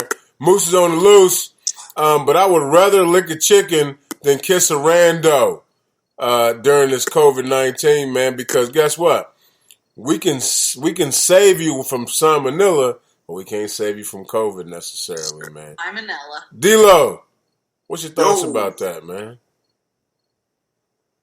Question one time. Man, do you get on a dating app? Do you, Like, or do you holler? Do you holler some old school that you used to know that you know is single now? Like you're on Facebook and he or she is single and you single. You like, hey, what's going on? You know, like what is the best way to date during the damn pandemic? You know what, man? I hate to say it, but I would almost think that social media is probably the best way to go. I mean, just because if nothing else, you have some potential to see this person's habits. You know, if they are around a lot of people. Because the one thing you don't want to do is, you know what I'm saying, brush up on something new, have no idea what she's been doing, you know what I'm saying, and come back with COVID or something worse. You know what I mean? Like it's not realistic for me per se to jump on, you know, meet a lady on social media, holler at her, say, hey, let's hit a Zoom together. We start really getting into each other over the Wi-Fi. Things get kind of hot and heavy, and then we're doing adult things. And if it ain't the breeze, shout it, I don't wear no polo. And if you ain't over the Zoom, you know what I'm saying? Girl, can you picture me touching your hair? Oh. Right. Oh.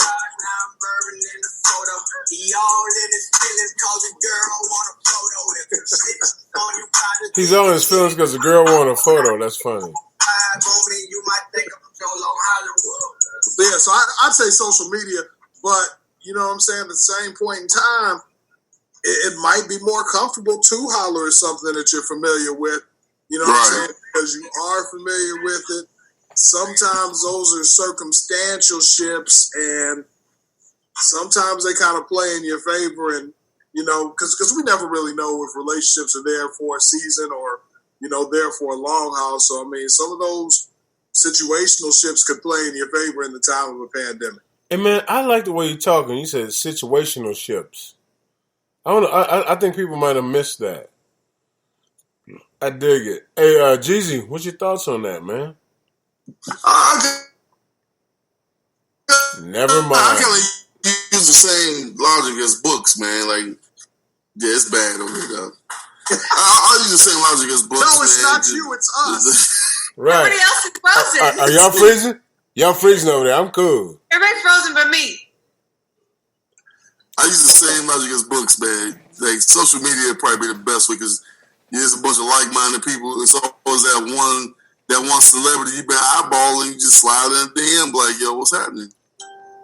You know, just start liking their posts randomly. You're going to slide into a celebrity's DMs during the pandemic? No, I said slide. No, somebody that you've been eyeballing for a while, you just slide on in. Like, man, I've been watching you. You know, celebrity equals a person that I thought was cool enough that I want to holler at. Yeah, that's silly. For a reason, Ron, go. I don't like it. I don't like that term. I mean, I think the dating. I already went over this. I think the dating sucks in general. It explains so much about me. Anyway, I think that as long as you're taking proper precautions, do whatever.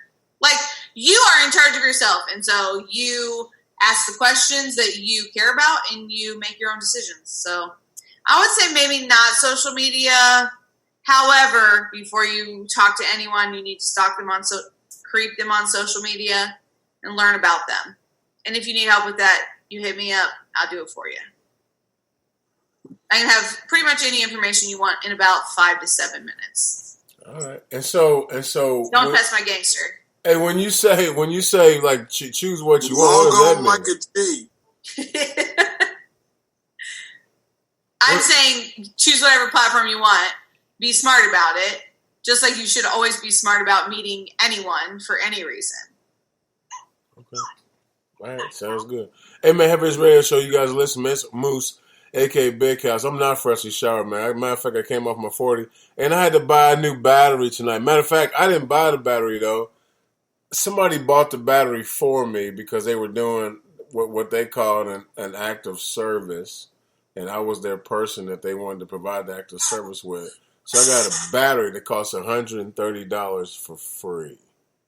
Now, nice. I'm going to pay them back. I need to pay them back. I'm not going to take this battery and not pay them back. What is the best way to pay back an act of service? Who bought the battery first, male or female? Male. Oh, they just give him a beer or something. He'd be all right. Pay it forward.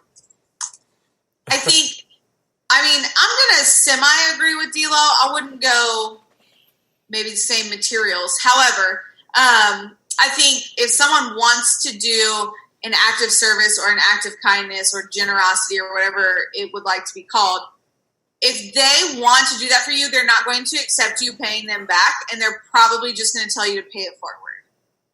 Wait, I disagree with that because I think when people go that big, in most cases, they want something in return. Even if it's not a monetary payback, they may kind of want your time, for example. But what if this is someone who did this for you, great heart, kind, whatever, but you find them mildly annoying, but because they went out and spent $150 or so on you, you almost feel a little bit obligated to spend time with this person because they did this for you, you know what I'm saying, on the strength. So I don't know. I just don't think it's as black and white as what it sounds like it should be. Hey, real quick, guys. On the strength means they did it because they enjoy you, and there was nothing in return. I'm just gonna give them that quick rebuttal. Hey, I apologize. I didn't consider that the audience may not understand on the strength. I apologize, audience. You know what? Luckily, we are multilingual, and so we are able to talk to everyone. Hey, all right. So you know what, D-Lo? You know what he said? He said that I have already given him ample payment, I guess, for it in our interactions, in some of the ways that I treat him, and some of the ways that I have enlightened him. And folks, I don't want to get into that. And these guys may think I sound crazy when I say that, but in my line of work, that is something that really happens. I mean, I'm not going to deny that, but I don't want to get into it because especially Jeezy be like, whatever, like you tripping. But that's not true, dog. No, I know. But he said it was if he felt compelled because of what I've already given him, and so I thought it was very interesting. I still feel weird about it, and I'm probably gonna give him the money. I had the money with me, by the way, and he didn't take it. Yeah, give him a beer, a pack of cigars, or something, But is he a former student or is he? No. He's a professional, just Okay. like me. He's a contractor, Okay. just like me. He's very successful. I told him to give him a worm. bottle of tequila. No, it's just something totally different. I can explain it when we're off air. Hey, so They're my Chubb story, is it? what's that? Ooh. No, it's not a semi-chub story. Matter of fact, D-Lo, it has to do with things that you're interested in, and when you add certain things to things, and So anyway, I'll explain that later. Hey guys, I tell you what. Before we get out of here, we have to do, man, a fan favorite, brews and reviews. It's something that Jeezy and I did not make up from somewhere years ago, but we've used it and it's become ours. Hey guys, you ready? Yes. All right, so you know what? I'm gonna go first because I'm nervous about what y'all gonna say. So I watched the latest season of oh man, I can't think of the name of it all of a sudden. It's a football show. Umbrella Academy. Umbrella Academy. Last Chance U. I'm not done with Umbrella Academy yet. So I watched the last season of Last Chance U. I still like Last Chance U. It's not quite the same for me, but I like the guys that are on there. I like that coach was amazing. Yes. That area, like the story about gentrification. If you watched it, I mean, hopefully you enjoyed that. If you haven't watched it, it has a whole different feel to it. So I enjoyed it. Again, I'm gonna give it 0 brews. I'm gonna give Last Chance U 0 brews. All right. My next one is the Umbrella Academy. I talked about Warrior Nun, right? Yeah. I talked about Warrior Nun, which I still give 0 brews, and I'm nervous it'll never come back. But all right, so Umbrella Academy, I'm gonna give that 0 brews so far too. Only because, I'm going through it very slowly. Like, matter of fact, I've gone back and rewatched shows and that kind of thing. But I've seen on social media where some people are saying, "Oh, it's horrible. It's not the same." And I feel like, matter of fact, I'm gonna talk about one scene that I thought was interesting when old girl, the sister that is a sister, all right, Yeah. the sister that is a sister got shot into this alley, and then she goes into the soda shop 1963 that they always hang out in, and they don't say a word. They just point to the sign, whites only. Dude, They didn't say nothing else. this episode, this season of Umbrella Academy, I'm shocked they going there. And guess what? I'm here for it, man. It happened before George Floyd got strangled up. Right. I'm here for it, man. I'm here for it. I'm shocked they going into this direction. And she's actually, the sister's been a part of an iconic, with the sitting at the restaurant. Like it's heavy right now, man. I'm here for it, man. And just kind of seeing that whole dynamic, how that kind of working out. I'm on episode 5, so I'm kind of pacing myself. I don't want to finish it fast. I'm about there too, and I'm like that too. I'm not a binge watcher. I am a binge watcher. I watched season 2 of the Umbrella Academy on July 31st when it came out. I watched all the episodes in one day. Yes, I'm pacing I could do that, but for this show, I just want to save it. I really enjoy this show. Ain't much coming out. Say what? Real quick, I got one is that song Plies, I'm Not a Racist. That song go hard. It goes hard, yeah. The video goes even harder. Run, you might not like it, but Bruce, for sure, you'll love it. Why am I not? D-Lo will love it too. It's called I'm Not a Racist by Plies. Because I'm white. Frozen. Because D-Lo, have you heard that I'm Not a Racist by Plies yet? Have you played that I'm Not a Racist by Plies? To me, and I watched it. Dude, dog. That's your new club banger right there. Dog, that joint go hard, yo. It go hard. Yeah. And my second Bruce reviews is The World's Most Wanted on Netflix. Yo, I watched I'm on episode 2 where we talk about the Tutsis and the Hutus and Rwanda, like what happened to genocide. Yo, that's heavy, man. It's damn near unwatchable, man. Some of the shit that happened, and you think about how they killed 1 million people in 100 days. Damn. Dude, and books. They didn't have guns; they had machetes. What's this called? It's called The World's Most Wanted. It's about the guy who funded the genocide. It's different episodes. It's different. Like the first one was Mayo and what's the other guy? The Mexican cartel guy. It's about them. There's episode 2 is about what happened in Rwanda. Okay. You remember Hotel Rwanda, the movie? It's about that. It's like the real what really happened. They show pictures of video. Like it's one scene, man. It's a lady. They asked for their papers. They walking in, let me see your papers. So she had to pull out her paper, and she was a Tutsi. That joker had a machete, and she had her son on her back, like with one of those straps. They ain't care. They started whacking her, man. They cut your Achilles so you can't run, and they started chopping you up right there. Yeah, bruh. Crazy. Whoa. They don't care. You got your kid on your back if you're a Tutsi. And so it's crazy because the dude was like, what made it happen was the radio. Everybody has access to a radio, so they started putting propaganda over the radio. The Tutsis wasn't human. They weren't worthy of living. Crazy, bro. Hey, man. You watched the video? No, I apologize, man. I got I monitor the I monitor the Instagram, right? and so Big Gates, man, Shout out to Big Gates, man. He had a Brews and Reviews for tonight. You guys ready? Let's hear it. He said my brew. He said Jeezy's Wi-Fi is 15 brews.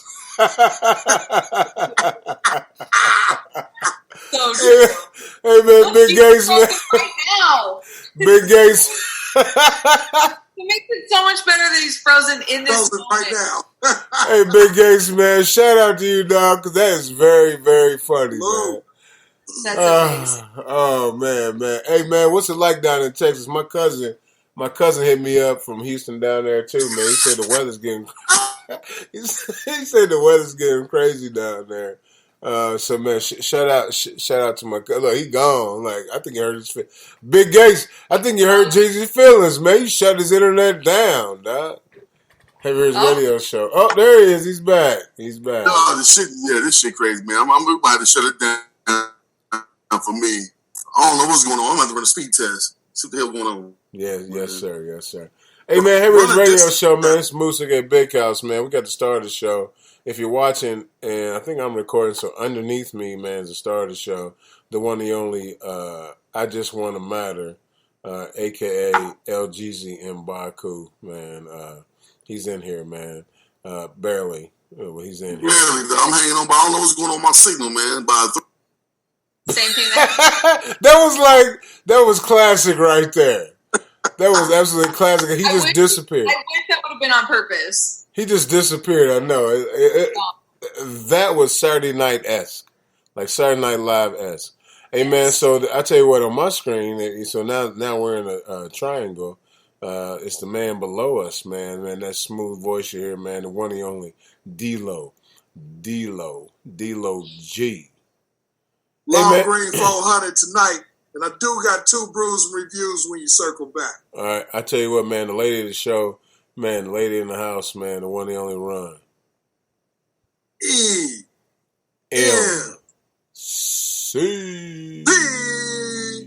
Hello. I also have a brew and review. All right, I tell you what, D-Lo's first. Fair. Cool, I'm with that. All right, so listen, this week's vinyl, I went back and I peeped Climax. You know what I'm saying? Now, the album itself came out in 1984, and you know what I'm saying? Like they got some real club records. Now, some of the sound is a little bit dated. You can tell it's very early 80s just because some of it is so synthesized. But, you got 6 females in the band. They had club records on here. They got the Men All Pause joint. Meeting in the Ladies' Room, and then one of my all-time favorite love songs, I Miss You. You know what I'm saying? All on this particular album. So I got to give it, I'm going to give it 3 brews. The whole thing was not my jam per se, but I do respect the hits on here, and it was strong, and I did get a chance to listen to it, so I wanted to give that to you. So that's brew and review number 1. Brew and review number 2 is a little bit different for me. Brew and review number 2, I got to shout out Cameron Riddle of RTV6.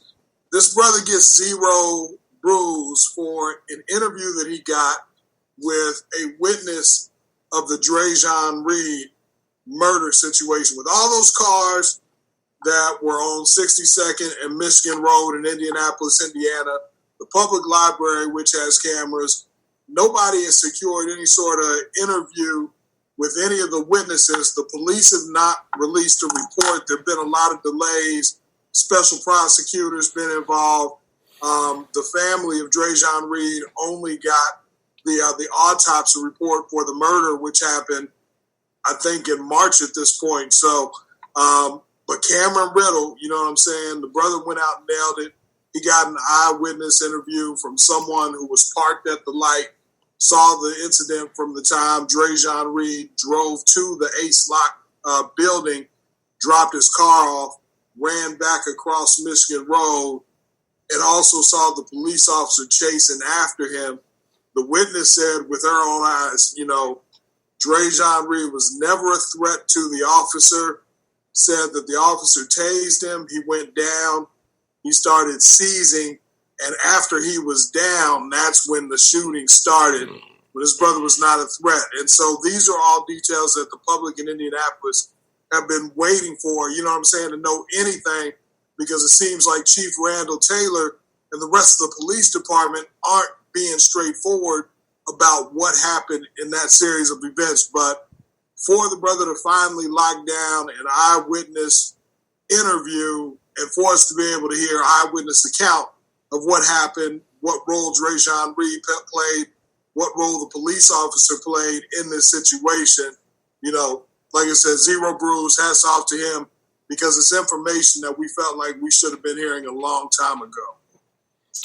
Right. Hey, so D-Lo, I'm going to tread on some very shaky ground here. So he was fleeing the police. He was driving dangerously. He was, you know, reportedly had a weapon. All those things.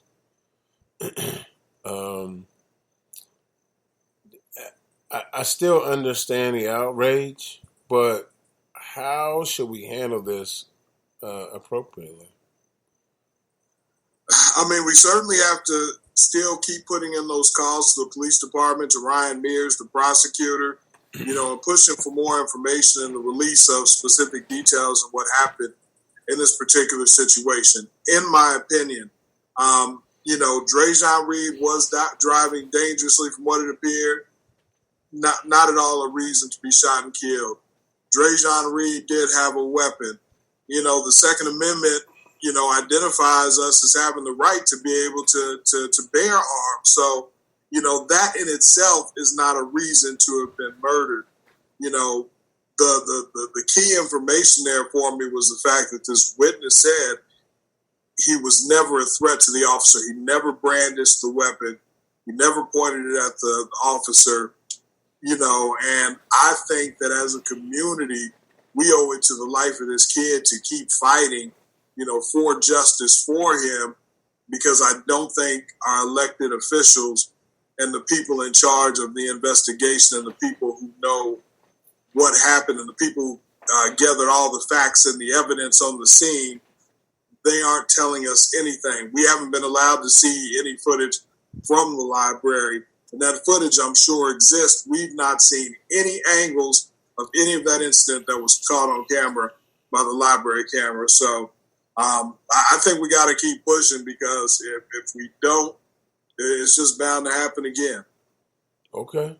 All right. I mean, man, I for sure appreciate the commentary. Ron, did you have any comments on that, or you understand? I mean, I totally agree with you. Like, I believe that Reed should have been arrested and taken into custody, very much alive. But I think going back to our conversation we had earlier, I think this is part of the outrage that happens even when we can agree that someone has fired at a police officer, and that is the likely outcome, is that you will also be shot and most likely killed.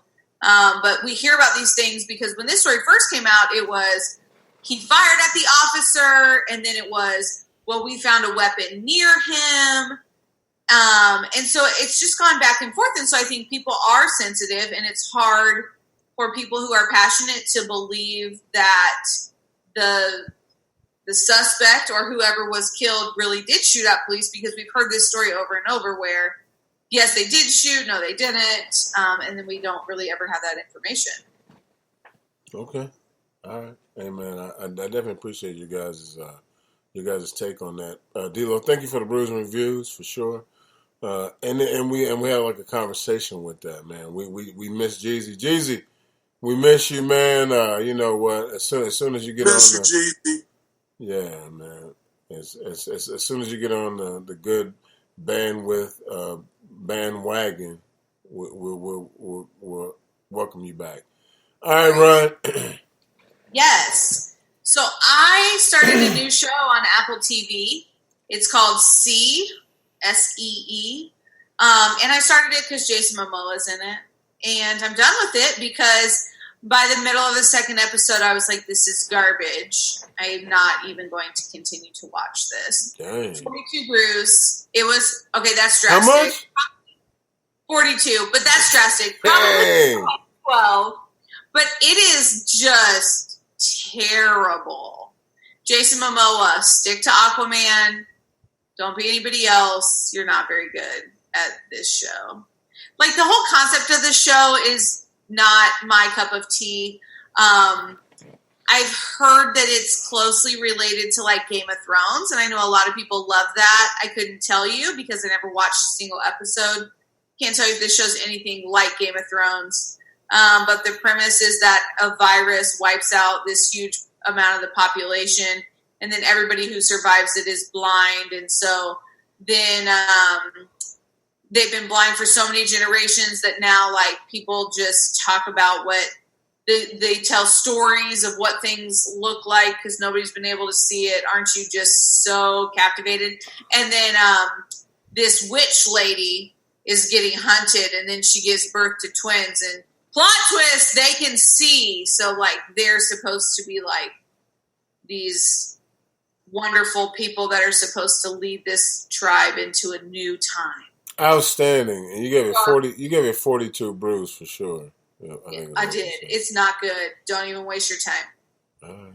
Hey, man, it was some. Oh, you know, hey guys. By the way, on Netflix, I watched a show called Strong, and it's like a little game show. Like, these women are like working out, and they're kind of just overweight. They're all kind of cute, but they're just like a little bit overweight, and then they work out with these guys, and they have like this competition, and then somebody wins, and they win money.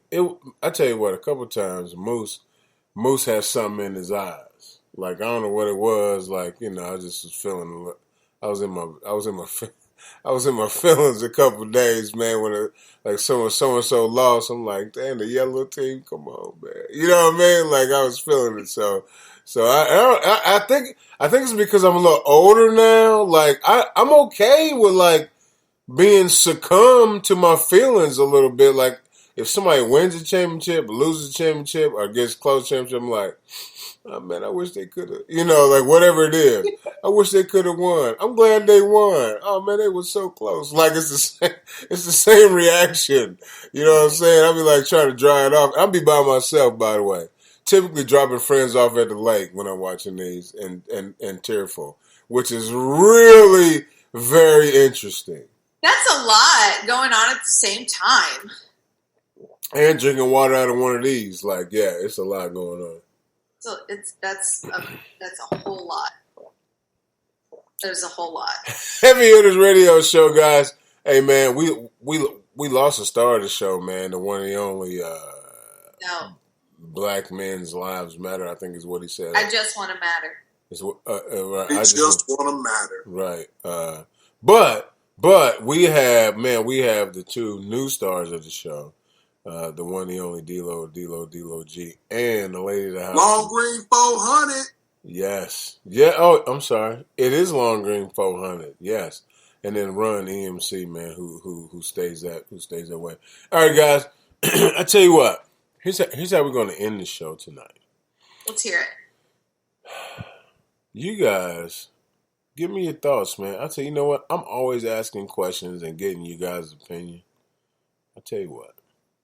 Let's flip the script a little bit right here at the end. And you kind of go for what you know, like I do. And then if you want to ask my opinion, go. If you don't want to ask my opinion, don't. But if you want to ask my opinion, go ahead and I'll give it to you. Moose, I've got a question.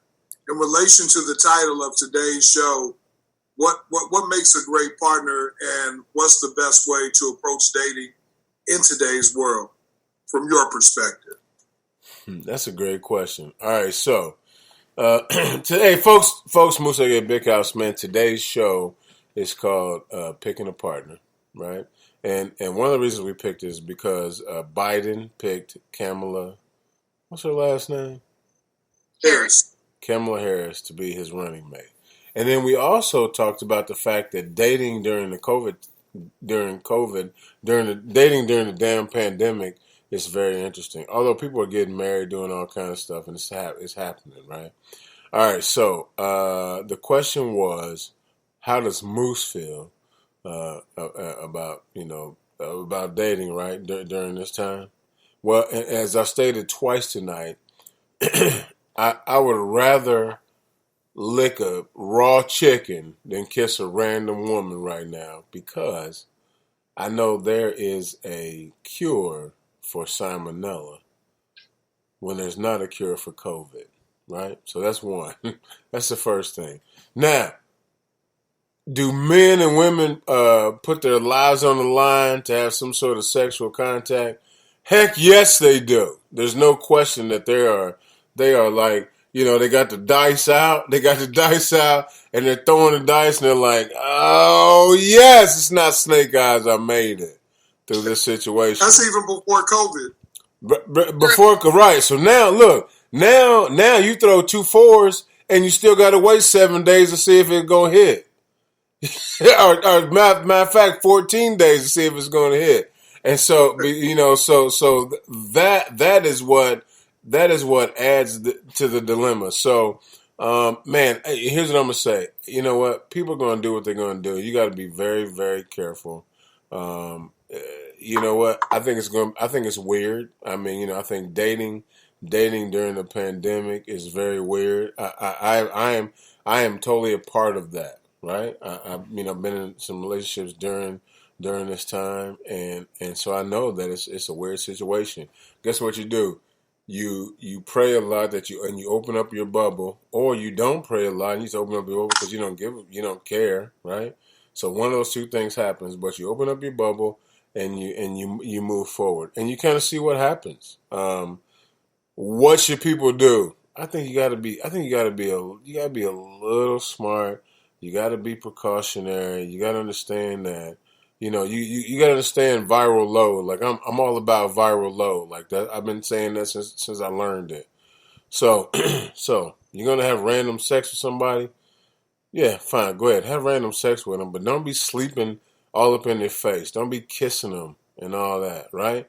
You gonna have random sex? Have your sex and get the heck out of there, so that you're not breathing the air and all that kind of stuff. Right? Because the virus. So if you're in there for half an hour and you're having good sex, or an hour or 2 hours, or however good it is, when it's done, get out of there, gargle, wash your behind, brush your teeth, right? Try your best to get all of the virus, if there is virus. There may not be, but if there's virus on you, try to get all the virus off of you as much as possible. I mean, that's the biggest key to that thing. So you have some people that have sex and be like, oh, I'm gonna go to sleep. They lay in the sex from some rando. They breathe in the air from the rando. They're doing all the things from the rando, and then they're like, oh, everything's cool. No, you don't know, because it's rando, right? So that is my thought. Okay, let's switch gears here.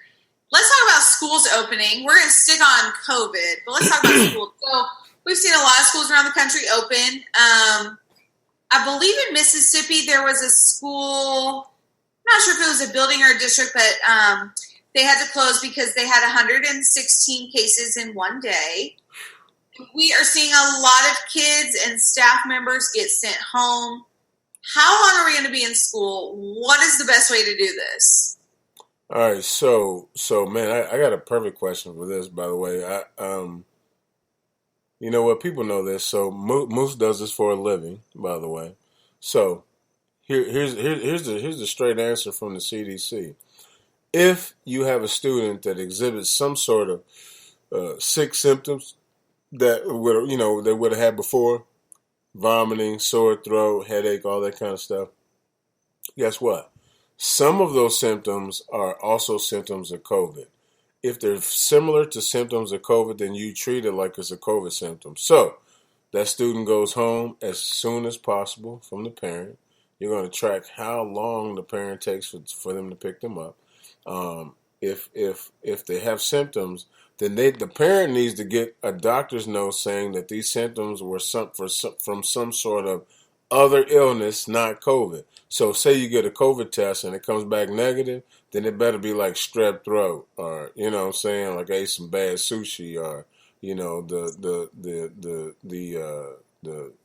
the potato salad had raisins in it, and that's why they got sick. Right? If it me, like I ate some asparagus and made my toe hurt, and so it's one of those things where you have to have a doctor's note from a physician that says here's the conditions that precluded them from that made them have this symptom. Once that happens, they can come back in 24 hours. If they don't have a doctor's note, then the school's not going to allow them to come back for 10 days. And if they had a fever, they have to be 24 hours fever free after the 10 days with no medicine. If they do have COVID, then guess what? It's 14 days. And then they need to, and guess what? It doesn't say about them having to have a negative test, by the way. It just says 14 days. Typically, it's over after 14 days, but so they can come back after 14 days. A lot of folks are requiring a note from the doctor saying this is when they can come back. Symptom free, by the way. So no symptoms, 14 days, come on back. And so are teachers protected? No, because parents are like, man, I got to work. I'm going to send my child to school. But guess what? The people that the COVID team at those schools, if they have it, which I hope they do, they are all over it and making sure that you educators are protected. How long are kids going to be in school buildings before we move remotely?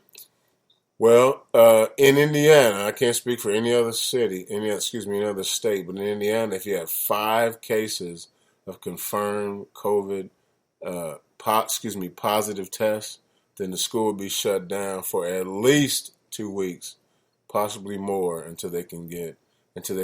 And what that does is that gives all the parents, that gives the health department an opportunity to do their cross-referencing, their contact tracing, and all that. Once they do all the contact tracing, then the kids can come back. 5 cases of students at the same time, or just 5 cases in the building? Typically 5 cases of students, but I'm sure if it was 5 cases total, that they're gonna shut it down. So like you get 3 teachers and 2 students, and they're all positive. Now, say you get because most schools are doing what's called cohorts, right? So you're gonna have a group, you're gonna have a pod or a group of students that are together in different areas, and they're going to the same building, that kind of thing. So if it's only 5 students in that cohort and nowhere else, guess what? You just send that cohort home. You don't have to shut the whole school down because of it. If you have random members in all the cohorts, then the whole school shut down. It's going to be a wild ride. Yes, sir. Okay, going back to, we still get to ask you questions, right? Heavy Hitters Radio Show. Let's do it. Heavy Hitters Radio Show. Going back to picking a partner, and I don't mean to put you on the spot here, but I am kind of curious to some degree your perspective on if you feel like Joe Biden picked the right vice president, presidential candidate, and do you think that she is a serious threat to him becoming elected based on some of her past positions and moves? Outstanding question, man. Moose, aka Big House, and I'm not dodging this question one bit. That's the first question I asked Jeezy when he told me, because I didn't see it. I was in my 40s, so I didn't see that he made the nomination. Jeezy actually told me on our pre-show conversation today. And I was like, wow. The first question I asked, the same question I asked tonight on the show was, wasn't she known for something? And so I asked you earlier, and you answered that. You know, she locked a lot of brothers up. Now, here's what's going to happen. I always felt like when he was going to pick a black woman, that was going to hamper him in the election. Now, my hope is that people rise like they did for Obama, right? Because a lot of people voted for Obama just because he was a brother, and then when Obama wasn't on the ballot, they didn't vote. So my hope is that now that Kamala's on the ballot, folks rise up and vote for them. Now, Joe Biden is older, man, and he's slightly out of touch. He's you know, and not for any other reason, but just being old, you know. But he was in the White House for 8 years, and he was with Obama for 8 years. So I feel that some of his politics is going to, some of Obama's politics is going to rub off. I feel like that's the only reason Obama chose him, is because his politics was rubbing off on Obama. So how I feel about it? I think that Kamala and like listening to you talk tonight, I think that they have some splaining to do. Like she's gonna have to justify her beliefs in the penal system. She's gonna have to justify her beliefs in prosecution, and she's gonna have to answer to a lot of those questions. And guess what? She's been vetted. See, I don't think people understand that. So there was probably 15 black women, which I think is pretty cool, vetted for the vice president of the United States, right? And so she must have been the cleanest one of all of them, which is crazy because she's the one that's probably been in politics the longest out of all of them. Right. Which, you know, so here's the thing. So she was vetted, and she's the cleanest one out of all of them, with this interesting record that the heavy hitters can just pull off the top of their head. Man, she sent the most brothers to prison in California. You know, so you guys just pull it off the top of your head. I didn't know about it. I didn't know about anything. Hey, man, you realize coughing, you can only cough when you by yourself, right? Not even on video, right? It's just not. It's not a thing anymore, man. Like people let me know in 2 weeks if you guys aren't feeling well. You're gonna give my computer a virus, and so anyway, I feel like, you know what? I'm nervous that Joe Biden does not get elected because he has a black woman.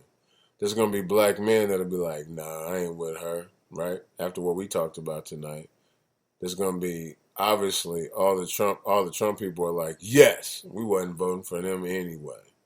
And there's going to be some black women that are black. They're going to be hating on her too for whatever reason, right?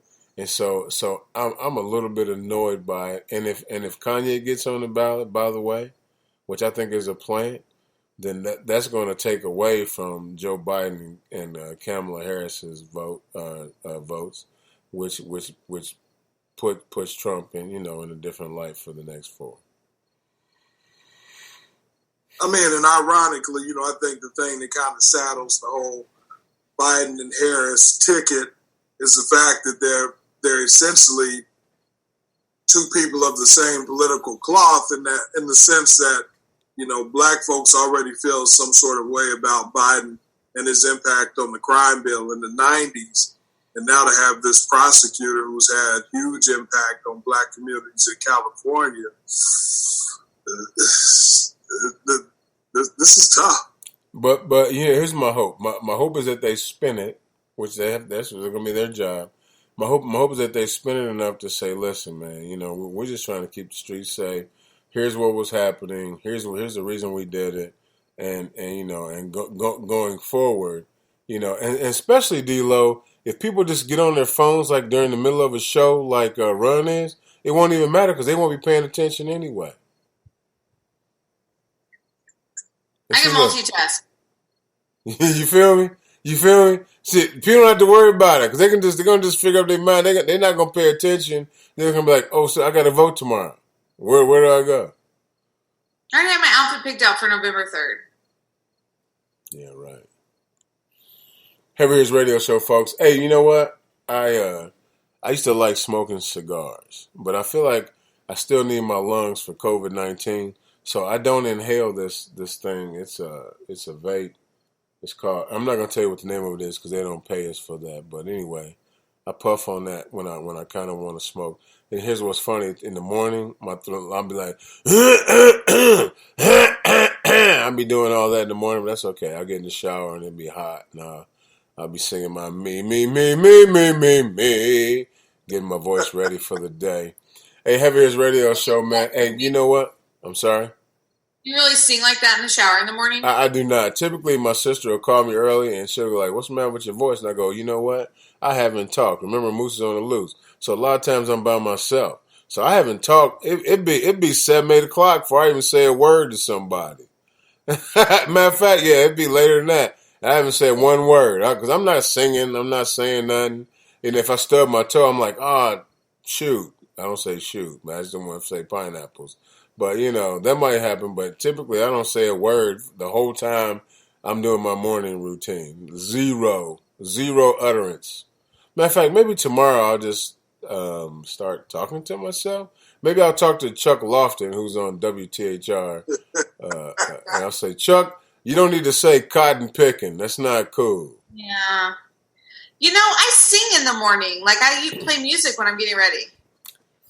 I do not. I'm watching Sports Center, on the hour. If it's on the hour, I'm catching the top 10, which makes me happy. I've done that for a lot of years. I mean, so that's kind of. Oh, I don't have a TV in my bathroom, so I just listen to music.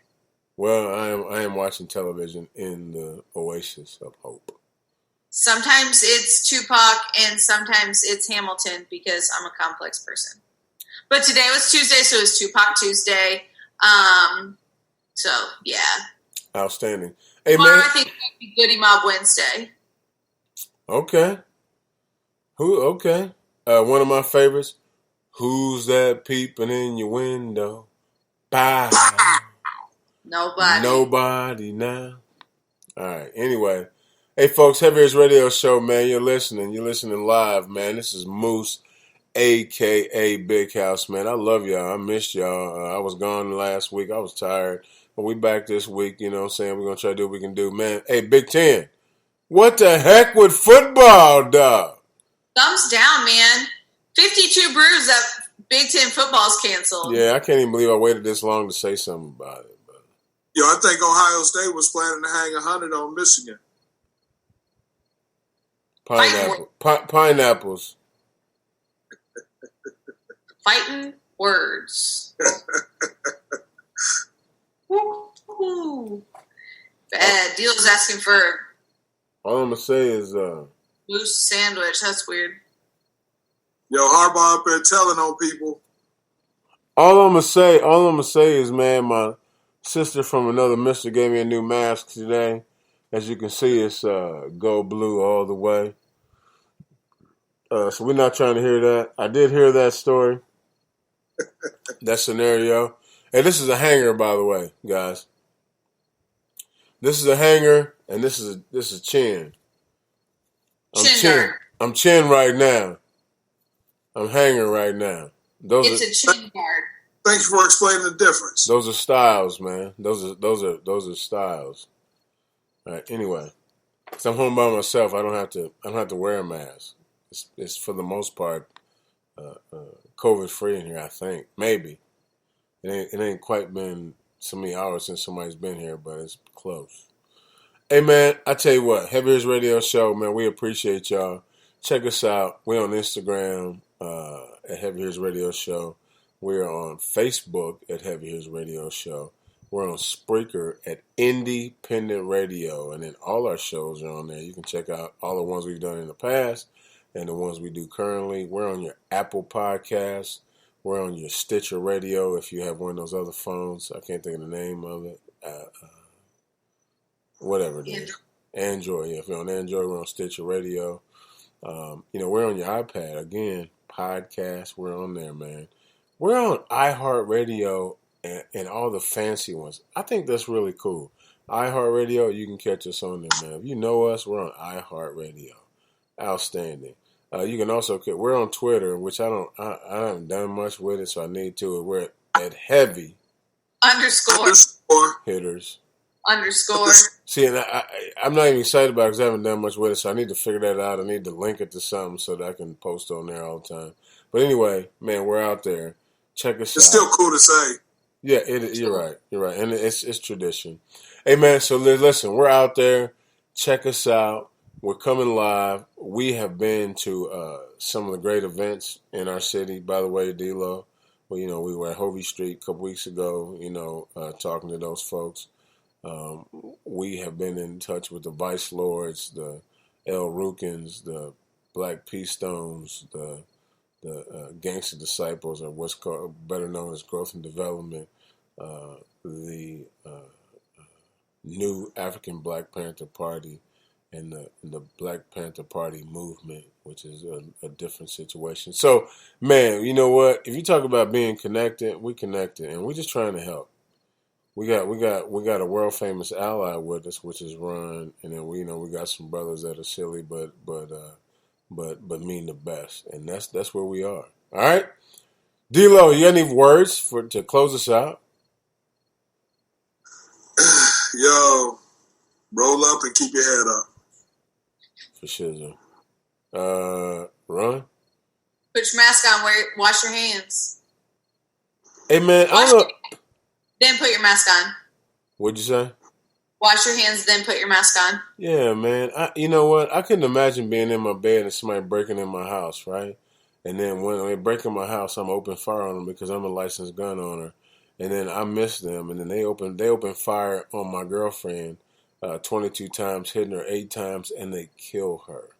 They don't kill me, but they kill her. And then, you know what? They didn't knock, and it was the wrong house. And they still haven't gone up for a trial. There's been no charges pressed. There's been none of that. All right. So I'm a dude, but I'm talking about Breonna Taylor. Yeah, in Louisville, Kentucky. Man, I'm not an activist whatsoever, but I will talk about some stuff.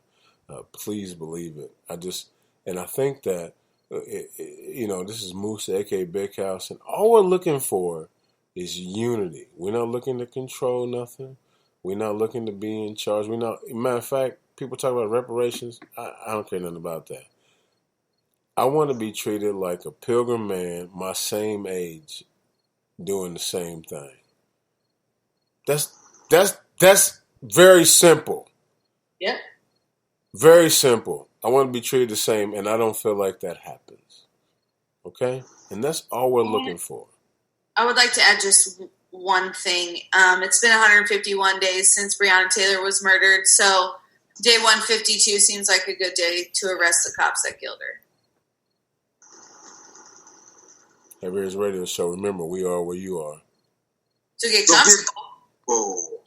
And come on in. Your mouth. Lord have mercy. D-Lo took my line and it felt weird. Yeah, I got confused without Jeezy here. I felt like You know.